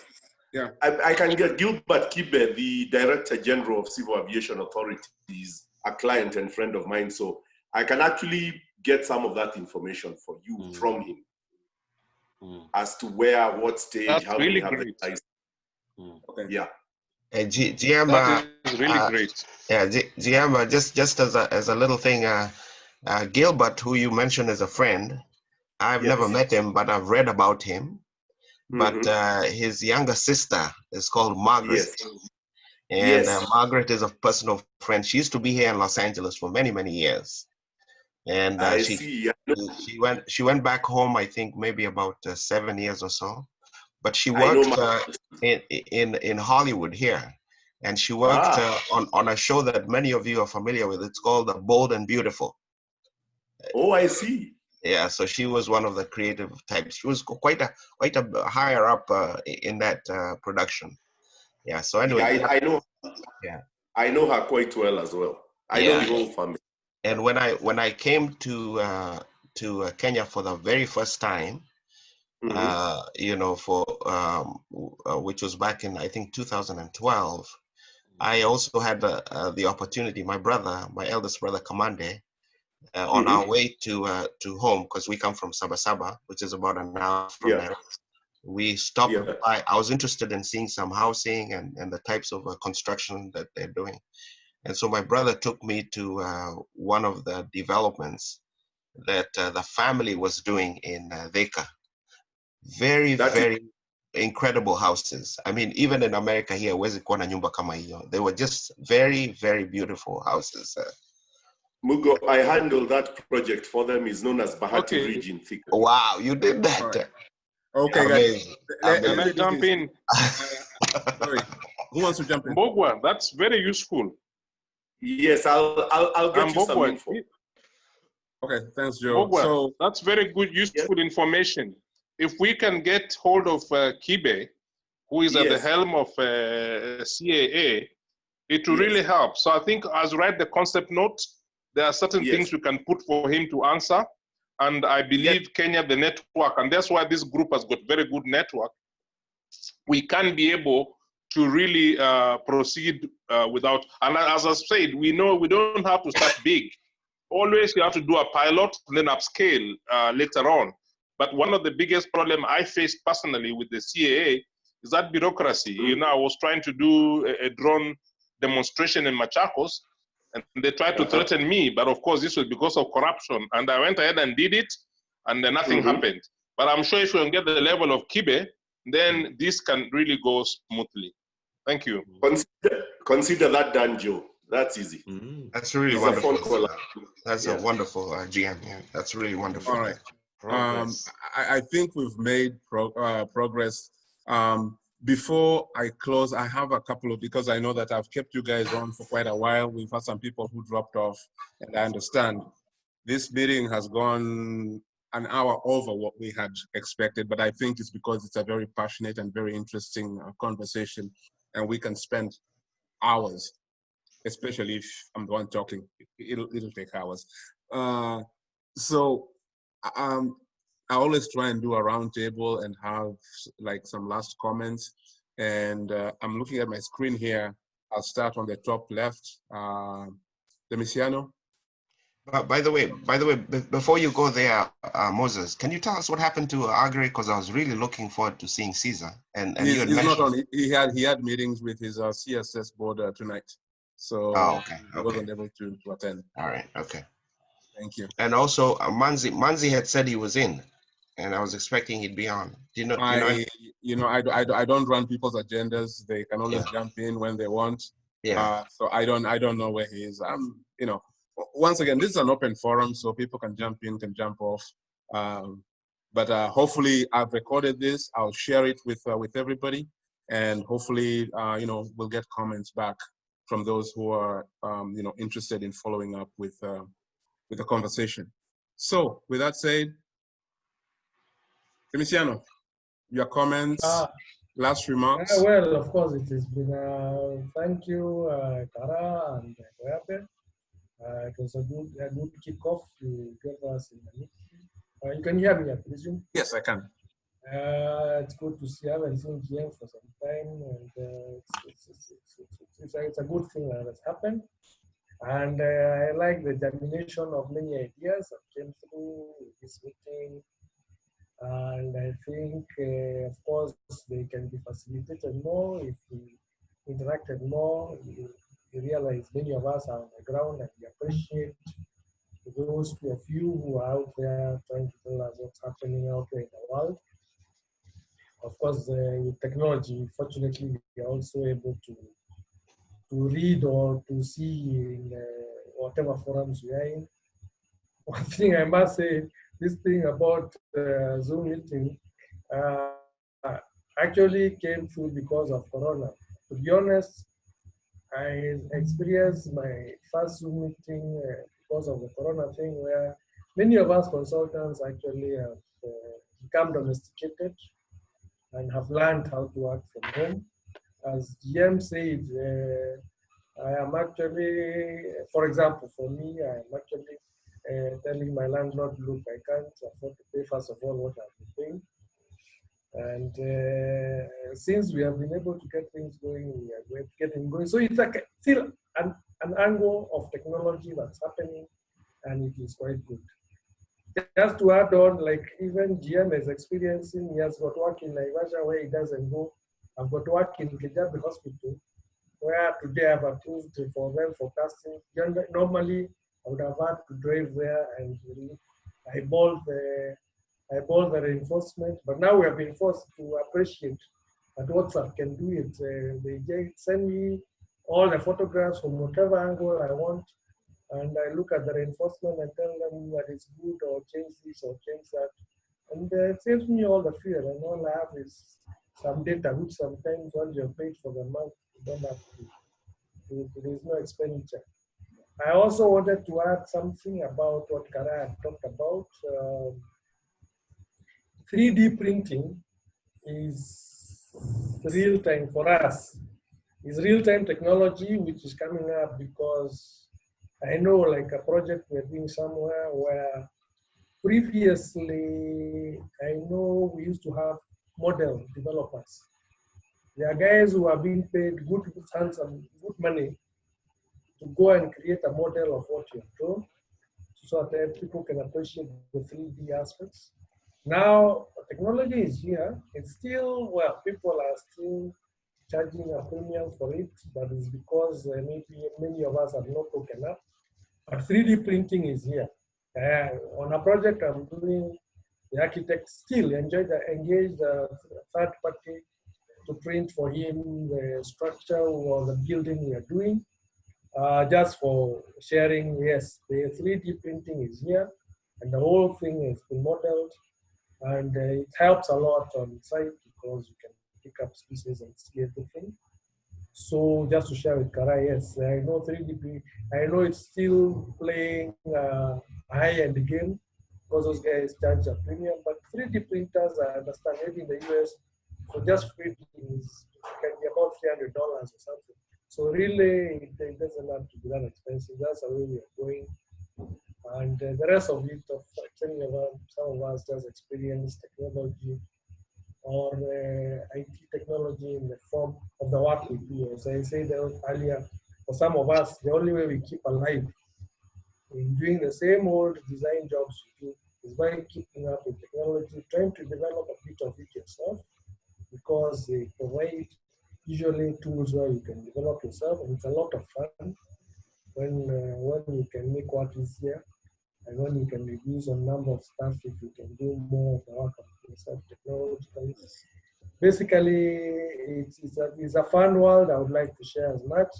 I would like to hear what everybody else hears. I appreciate what I've heard from you people sharing.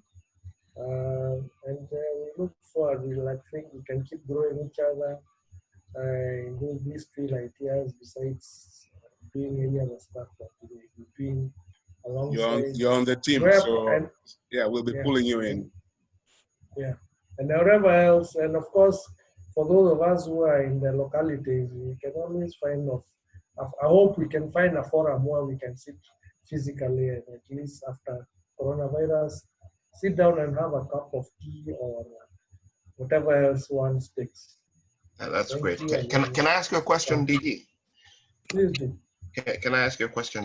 Kijabe Hospital, is that the one that was opened by Huru about a year ago, and it has to do with eye? It was a 300 facility, 300 million shilling facility. No. Kijabe Hospital has got nothing to do with the government. It's a private. It's a private hospital belonging to the African Inland Church. Yes, it's based in Kijabe town. And Kijabe town is not like your normal town. Okay, now that you have asked, Kijabe town is it's not your normal Kenyan town. The whole town, which is the whole place is about 600 acres. Remember RVA? I think guys used to do rugby or whatever. You went to RVA. That whole setup belongs to African Inland Church or African Inland Mission, whatever you want to call it. And they own the town, they own the hospital, they own RVA, they own everything around there. and it is one of the holiest grounds in Kenya. Because now that you're talking, there you can't have beer, you can't have cigarettes, you can't have. It's very clean. So if that one is very. Can you have coffee? Can you have coffee? Coffee is allowed. Coffee is coffee. I think coffee is allowed. The rest of these other good things we engage in are not allowed. I don't know how about sex? Sex is procreation. It is not a sin. Okay. My last question to you, DG. Mugo, let's jump over because there are people who need to leave. Mugo, there are people who need to leave. All right. PJ.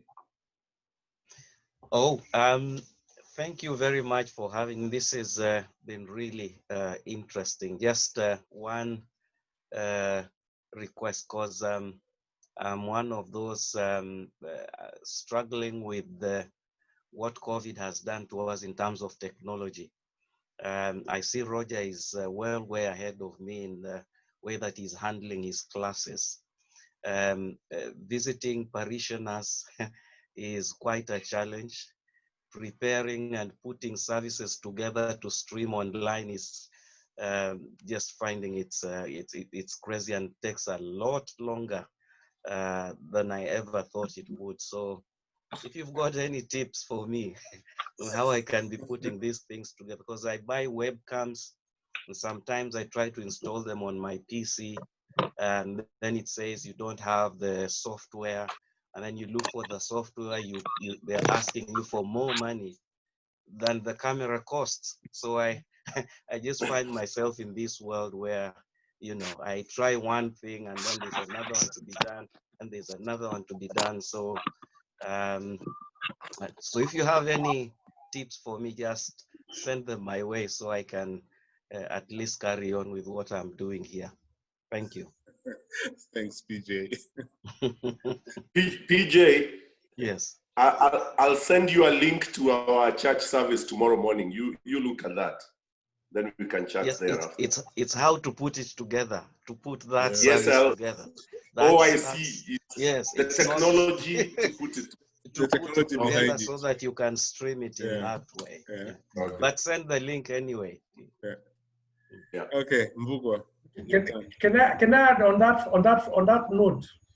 Sure. Do you know one of us is a pastor?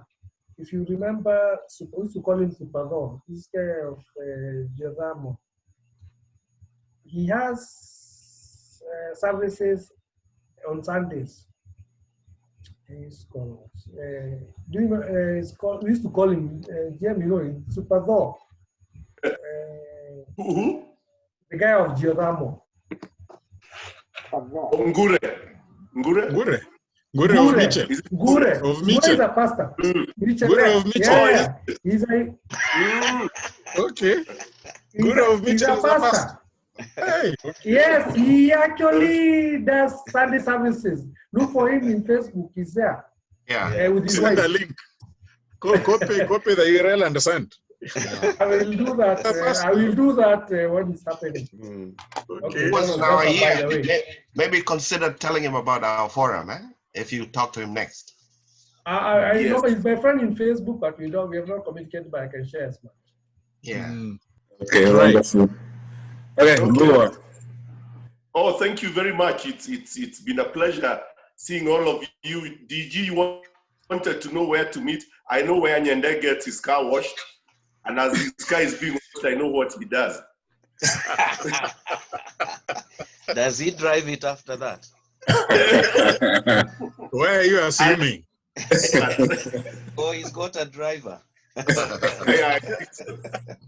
So, you know, it was a real pleasure. Anything we can do to help, let's do it. I really like the legacy angle. I really would like to see as being impact investors as opposed to being real hardcore commercial investors. I think it will make more sense at this stage. Just as Nyende, as you talk, you know, now I have to coach my little boy in maths.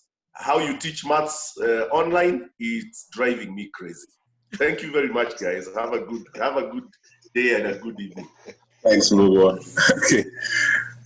Mheshimiwa Mairuro. You're muted. Okay, there you go. Yeah, thank you very much. I think that it has been exciting. It's did you say 40 years or is it 50 years? 40.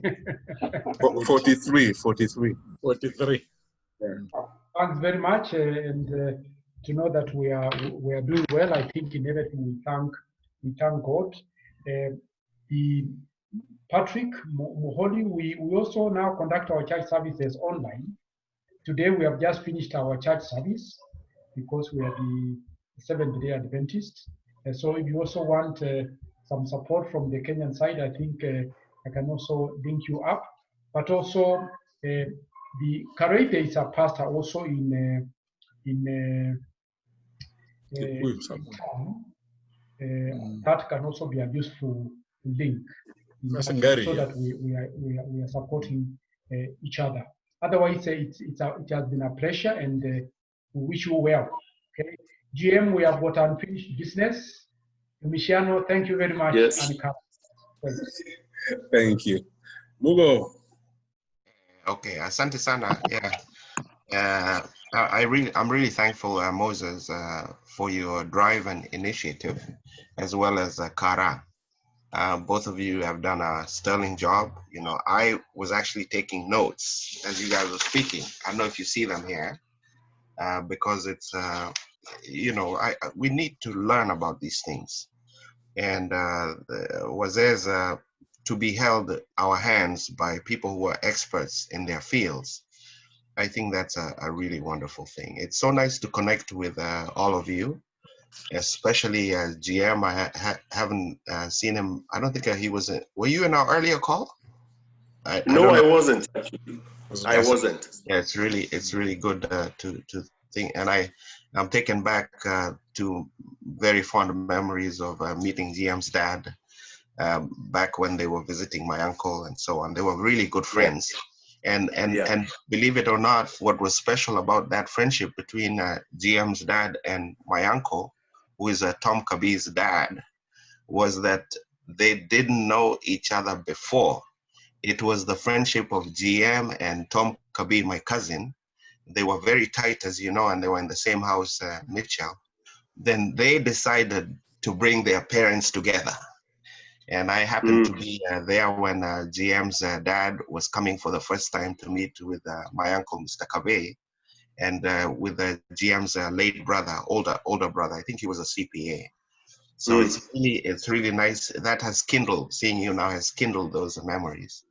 And, thank you, Mugo.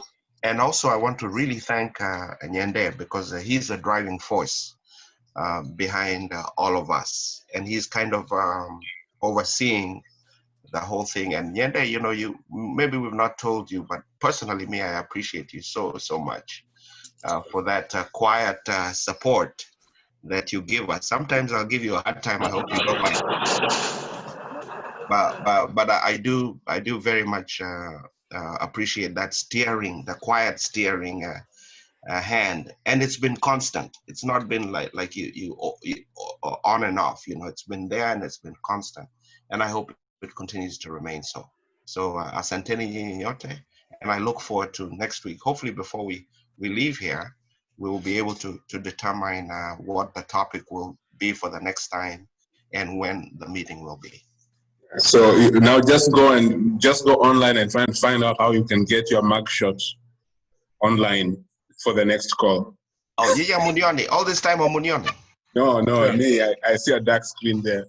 Why your audio is muted. Yeah, it's some great guy. Some great. Your audio is muted. But you can put me on remotely, Koyabe? No, I don't know. But anyway, it's a bit too late. We'll figure that out the next time. Okay. Thanks. Right. I'll try and see if I can get you on. Anyway, let me run down Tommy, because I know that your morning you have to go and start protesting. So. Yeah. Your M3 N95 is somewhere. Yeah. It's somewhere. It's somewhere. Yeah. Unfortunately, I think I am the only member of my family that has not protested. This thing has, my son has been to 2. My wife and my other boy went to another one. And I have another girl who stays with us here. She went to that one.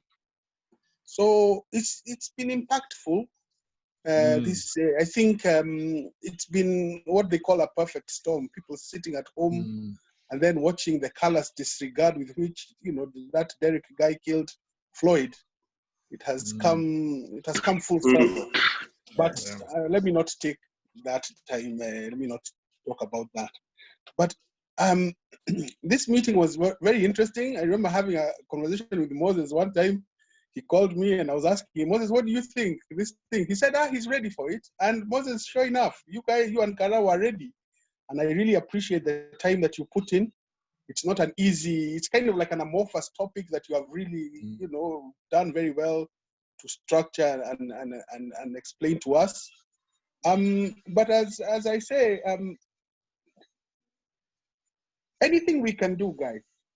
That's as GM said, we are almost like legacy people now. Anything that we can do to help, we'll try our best.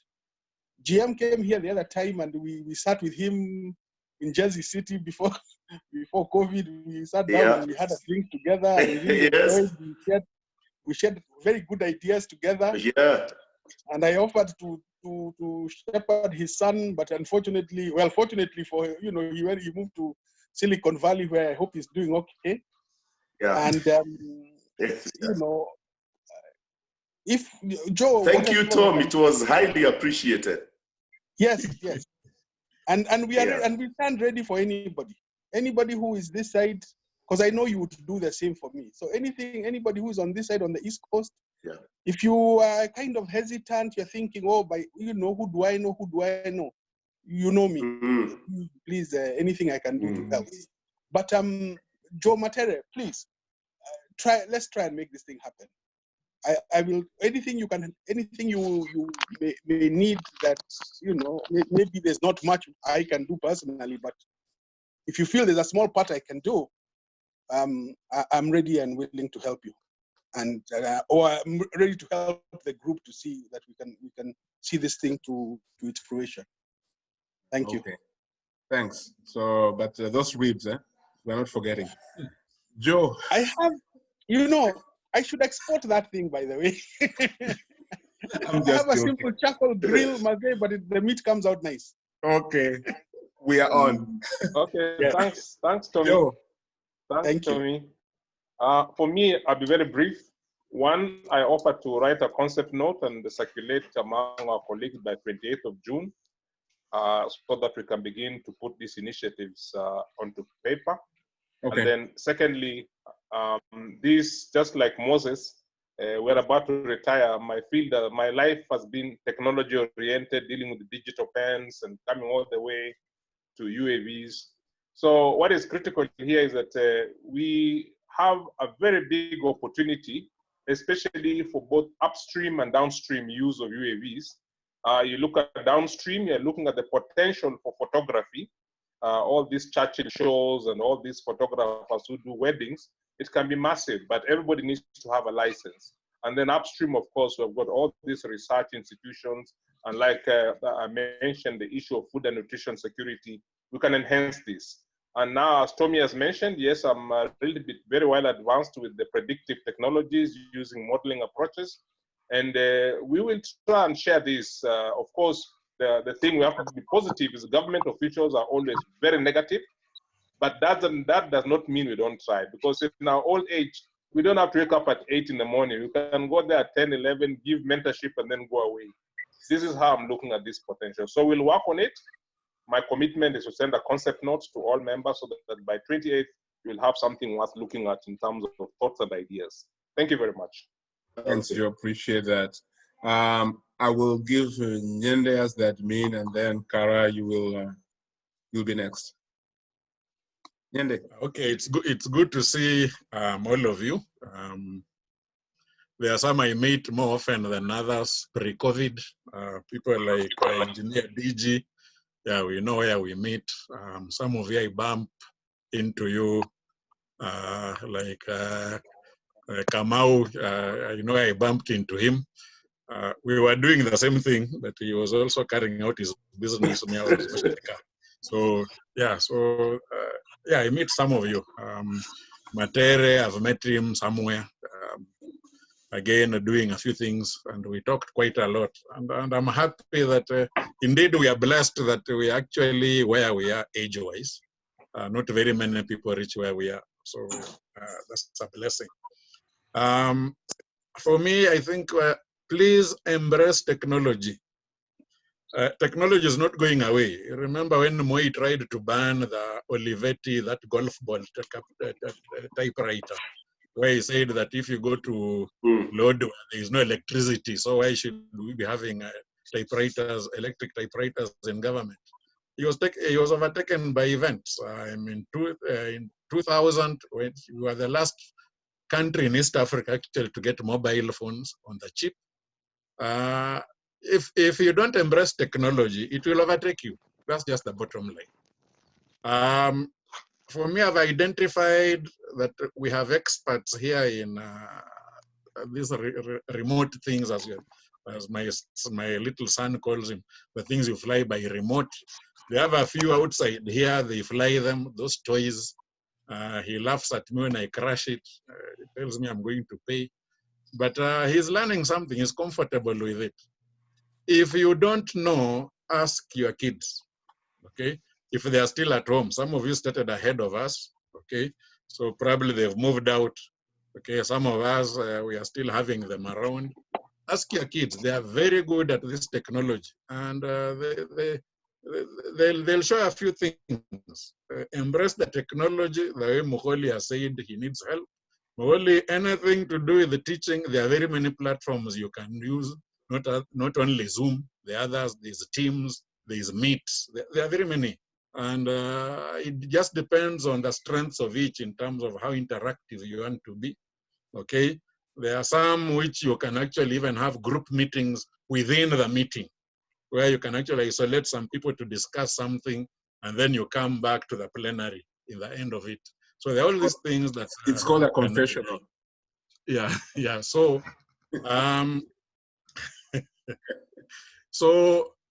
I have liked the idea of Matere. I've said we've got experts here.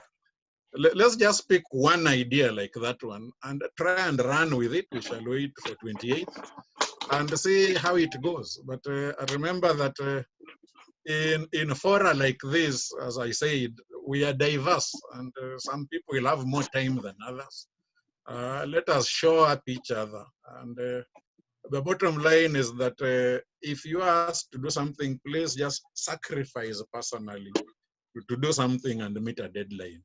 And I think if you sacrifice personally, then we can move somewhere. If nobody is waiting for every other person to do something and not themselves, then we will not get somewhere. So my suggestion was that for the next meeting, wherever we shall decide, I'll probably talk with Mugo on the side. Mugo has been posting a lot of things in terms of buildings and all these things, and there are all these people who are putting up wonderful buildings and a lot of construction, and some of us would like also to construct one or two things. Okay, my wife here is pushing me to put a bigger house in the village. The one that we have is not big enough, things like that. And we would like to hear how easy is it to build, or how is it to build either for business or for personal. Maybe that's also an area we want to look at. And I'll not cheat you, for many of us, we need help in that area. And yet the experts here, I can even see them as I'm looking here, in terms of building, where sourcing materials, looking for good fundis in various counties, ferro technology, there are all these things that we need also to look. So maybe that's an area that we can also look at. That's from me. That's it. Thank you. Okay. Otherwise, it's good to see you guys. And Mugo can now be seen. Yeah. Yeah. But you can only see the top half. But finally, we are getting there. Yeah. So That's my contribution. Okay. All right, thank you, Kara. I know you've been a great support in setting this thing up, and out of the research, of course, your expertise, whether it's just pure technology, but also when it comes to some of the ideas that we shared, broadband education, is very vital. So, what's your take on this, and where do you see us going from here? Okay, thanks a lot. First of all, a big hello to Helen. Is that Helen that I see? Patrick, yeah. Oh, I see. Oh, no, that is Is video muted? Okay, I understand. This thing started with Mogo throwing me under the bus with. I'm hiding behind the picture. Okay. Yeah. Say hello anyway. Thrown under the bus by Mogo, but when he said I do this with Koyabe, then I felt I was okay. And I was trying to imagine how it would be. And I tend to be a theoretical guy. That's why I brought in a theoretical topic. But I'm also glad that it took some concrete discussions as well, thanks to Joe. And so I enjoyed myself. It's, it's divine providence, because as I struggled to make the notes, then GM's daughter happened to come by, and I haven't seen her for a long time. And now she sat me down and told me how to make a presentation. And she made me sit down and present it to her until she passed it. So if it came off well, it was through that supervision. It came off very, very well. Yeah. Thank you, thank you. And I didn't even know. I didn't even know she does that. Well, then she must have. Next time, put the PowerPoint in slide mode. Yeah. Well, preparing presentations has never been an easy thing, especially for a group like this. But having gone through what we have today, then I think we can begin kind of dividing it up to themes that apply. Sometimes maybe we can go theoretical, other things we can go business, other times we can go whatever topic, without deviating too much for that meeting, so that we can get a sense of what everybody is interested in.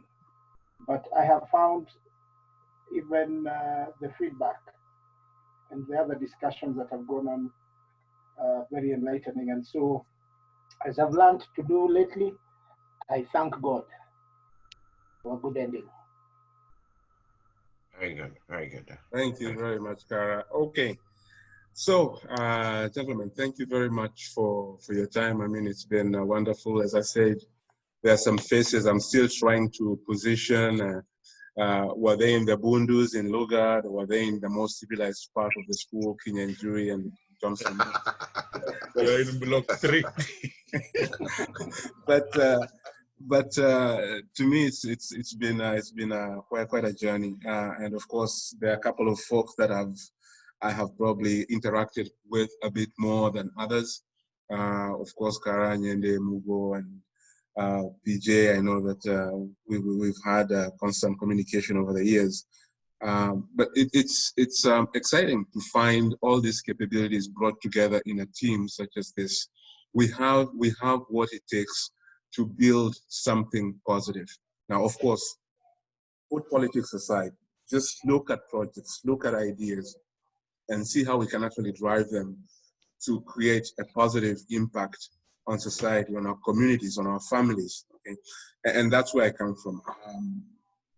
Sometimes it's very easy to talk because you are far away, so you can always say something and then people will forget it. No, but I think this is a time when we are locked in, we have connections, and I think we can actually do something. But now to your point, I can't remember who said it, we cannot take the whole baobab tree and try and, arms around it. We've got to take little branches and start putting them together and build something up from there. What's interesting with technology is that it's a very fluid thing. It's not That you have technology that's health, then you have technology that's education, then you have technology that's transport, then you have technology.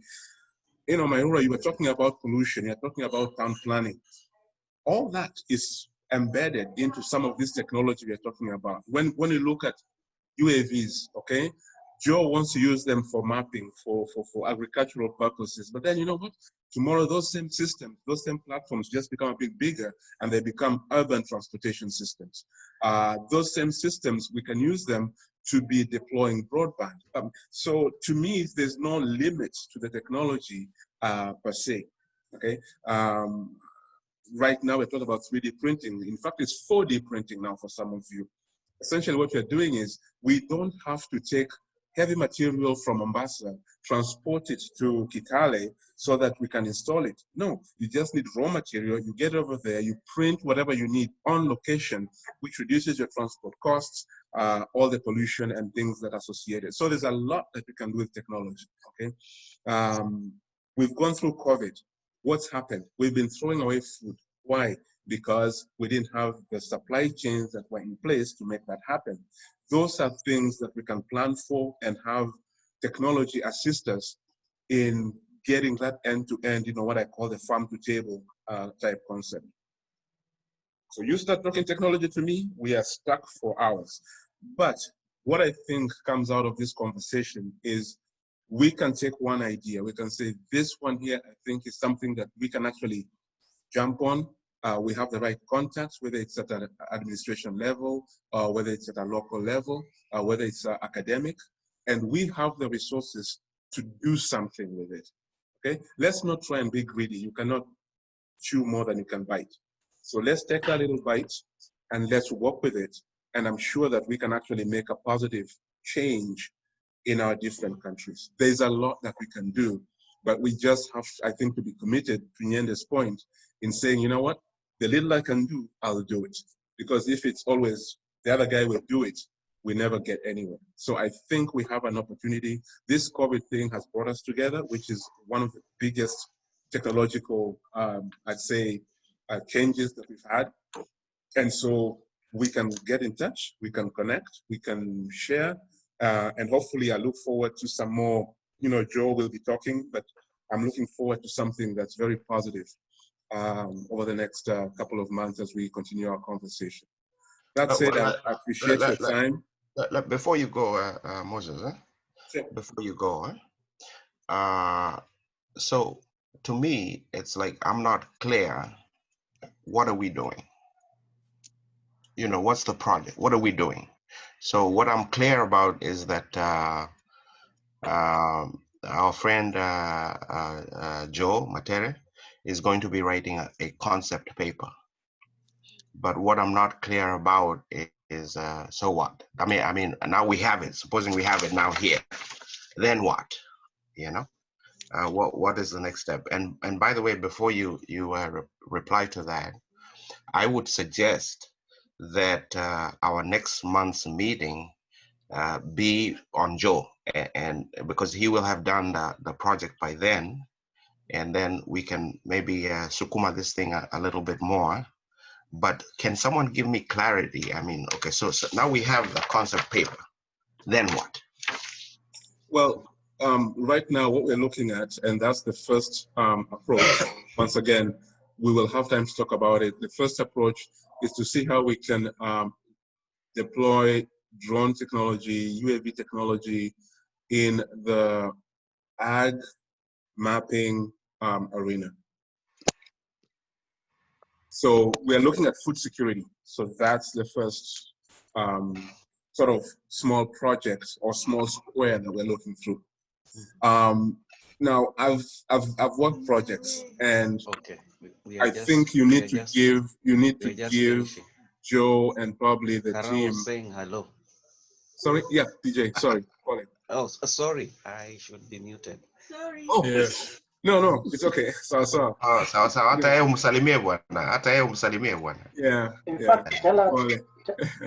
Hata tunataka kumwona, mwambie atufanyie hivi. Mwambie atufanyie hivi. Just the hand.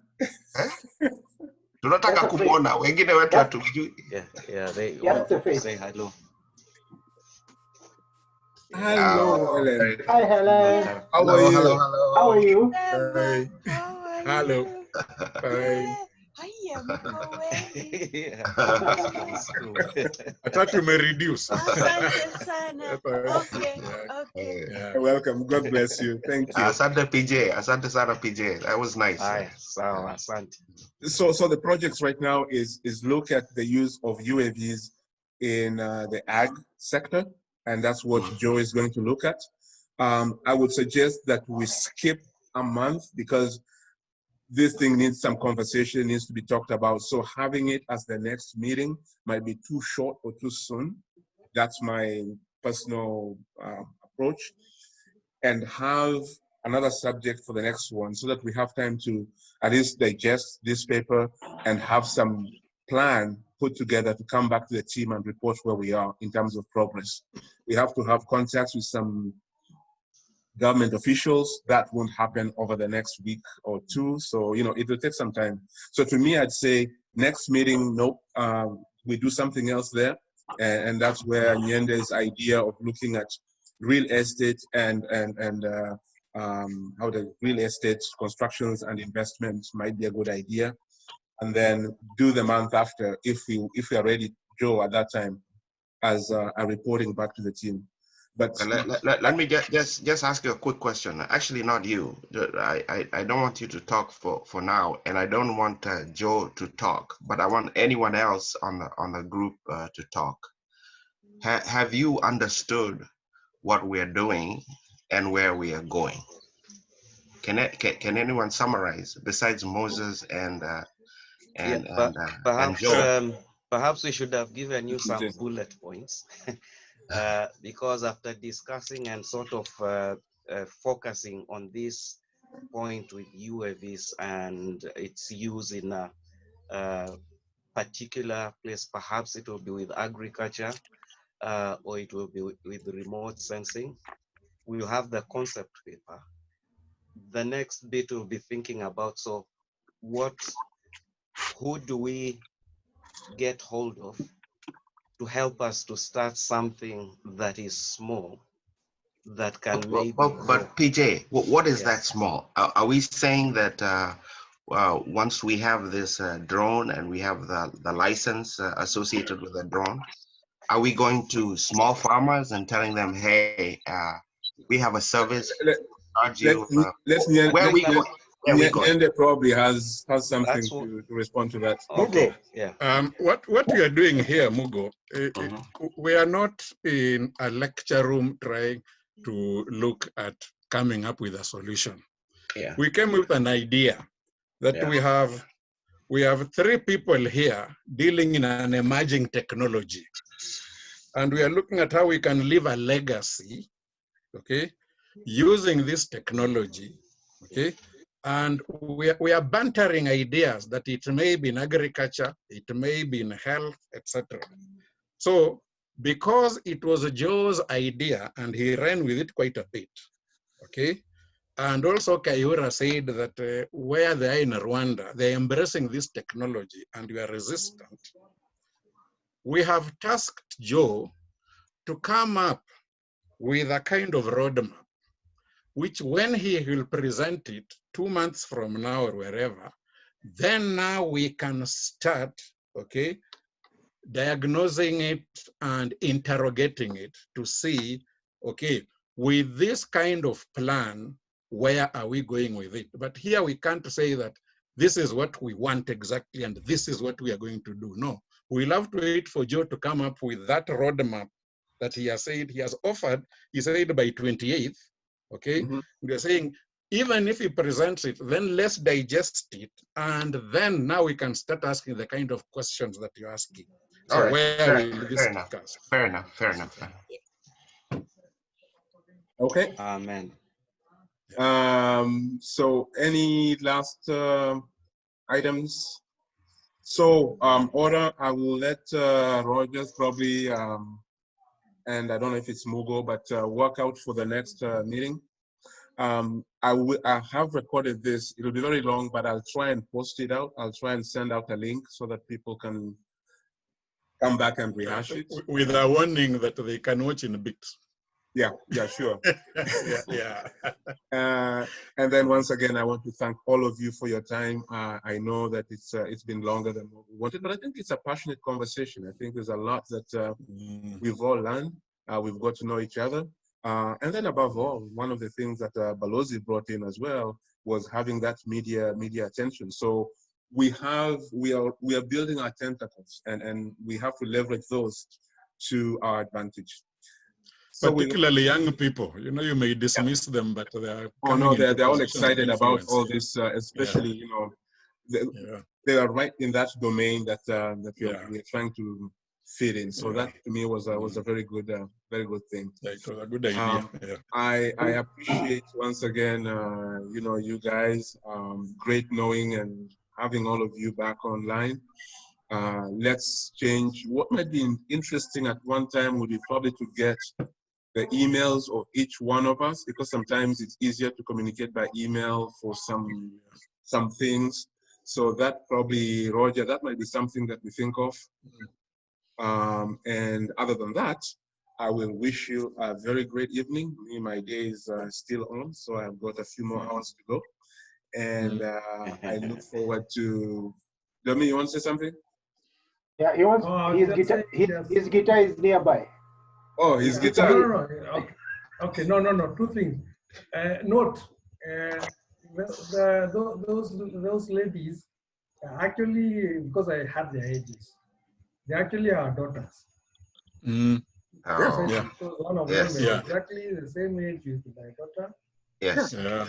Oh, you mentioned, you noted my guitar. You know what happened? But you know, DG, you look like you just come out of your teenage years, by the way.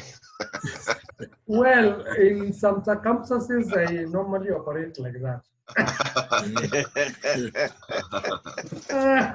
Okay, it just so happens that this corner I do my guitar. No, I do my computer is here. Okay, now that you mentioned my guitar, what happens? Sometimes I have lengthy Zoom meetings. Now I'm in construction. Okay, I'll just give you a deep. I'm in construction. For example, I have a project where I did the building is up, and there's a lot of manenos happening. So when they are doing all that other manenos, me, I put other headphones, I play my antilo, and I hear they need my interception. That time my screen is not on. It just happens that I practice my guitar when other people are talking, and I need to come on and switch on. It happens. do you do, DG? Do you? You know, that's a beauty. That's a beauty of Zoom. Zoom, I can put off the video. I'll have the audio. I'll get another audio on. Actually, I have my other micro. The other audio is on. I'm doing my guitar. When I need to, I switch to the other one, so I don't get bored. So what I'm hearing is that when you were off, when the screen was dark there, it's because you had gone to listen to your guitar. Okay, I got it. No. With this kind of meeting, this one is exciting to me throughout. You notice my screen was never off. These cups don't have tea. These cups don't have tea. This one I have my secret drink. It's called Irish coffee. Irish. Yes, yeah. Anyway, by the way, unfortunately, by the way, I have space myself. Can I just make a last remark, not for my benefit? There's someone who asked a very important question this past week, and I feel like we need to give him some attention. Balozi had a remark about hydroxychloroquine and its availability in Kenya. Does anyone have any input for him? Because apparently, you know, the supplies are very tight. And then my last comment is for DG. Are you on the big time construction, or do you do for people who want like a small house, maybe for 3 bedrooms? Do you do structural steel, engineering consultancy for someone who wants a small home, maybe 2 or 3 bedrooms? or is that something outside your league that you prefer to do bigger projects? Okay, now I can respond on that second aspect, the one you asked me. I'm a structural engineer. I do structures for anything which goes into the ground or anything which sticks out of the ground. And it could be an estate, it could be, I do all. It could be an estate, it could be a structural, a multi-story building, it could be a single story. My trade is that I do all of them. And that is why I also invest in technology, because when you want I have got systems to do the small one, I've got systems to do the big one. Okay, the last big one, which is of visibility, at least lately, is we did the Roslyn Rivera project. The supermarket, that's the last. Wow, yeah. That was the Getty. In fact, he has just sent me email. Yeah. Before that, okay, I've done a multi-block at around the center there. We did another 16-story building. So we do those ones. I do all. Even that single story, I will look at it and advise you. Even a house for 3 bedrooms. A house, yeah, I can do it. Without breaking the bank, eh? Well, let's do this. Let's do this. That is where technology. Okay. That is where technology is. It's a small thing. If not a small thing, I have a technology to do that one. That's the whole concept. Now, in fact, when you're talking about technology, is that I've invested in technology to do small and big. Right. Okay. Well, that's good to know. I will contact you. Particularly when it is for a friend. Yeah. Of course, I don't want everybody in the street coming at me. Yeah. For anybody, I can do whatever it is that you want. That is very good. The last time I met with Boro, we went to. Now you're making me. I went to Ngong all the way. Okay, they had to buy me meat to go and look at somebody wanted to do a single story. Yeah. And they wanted advice. Of course, they wanted a bigger advice in the house, the locality and all that. So I am not averse to any of those. That's very good to hear. That's every day. That's what I do. So yeah, because we are looking for trusted people, and so someone like you, I would have like 100% confidence, and I think that's the value of having this type of thing. And then, does anyone have any comments? Please, let's put that for the next conversation, if I may, because what about medicine, hydroxychloroquine? That stopped being sold a while back when they banned, unless you are going to hospital because you need it for probably arthritis or something. You will not find it in pharmacies. Yeah, because that's what Balozi was saying. Balozi, he mentioned. No, what Balozi did, he copy-pasted a story from someone who was having problems in the US. It was not the Kenyan situation. Okay. Yeah. Okay. Yes. Okay. All right. All right. So this time I'll say time out. Thank you very much. We'll continue conversing online, WhatsApp. I started the email thread, so if you want, please drop your email to Roger. That way he can compile that, and it will help going forward, because I know there's some people who have some issues jumping on, and I wanted to get their email, but I didn't have it, so it was a bit of a challenge. That will help us, have a list and be able to communicate. Yeah, sometimes it's easier that way. Yeah. Okay. Thank you very much for helping, Kara. You've been perfect in supporting this. Have a great weekend. And have a great weekend. God bless all of you. And nice to see you. I don't know if it's cold where you are. It's 42 degrees. Well, Nani, GM, you still have.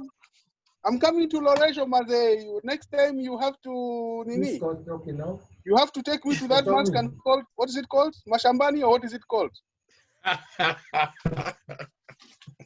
Where's Nyama? Where's GM? GM has disappeared. No, he's gone. Sorry.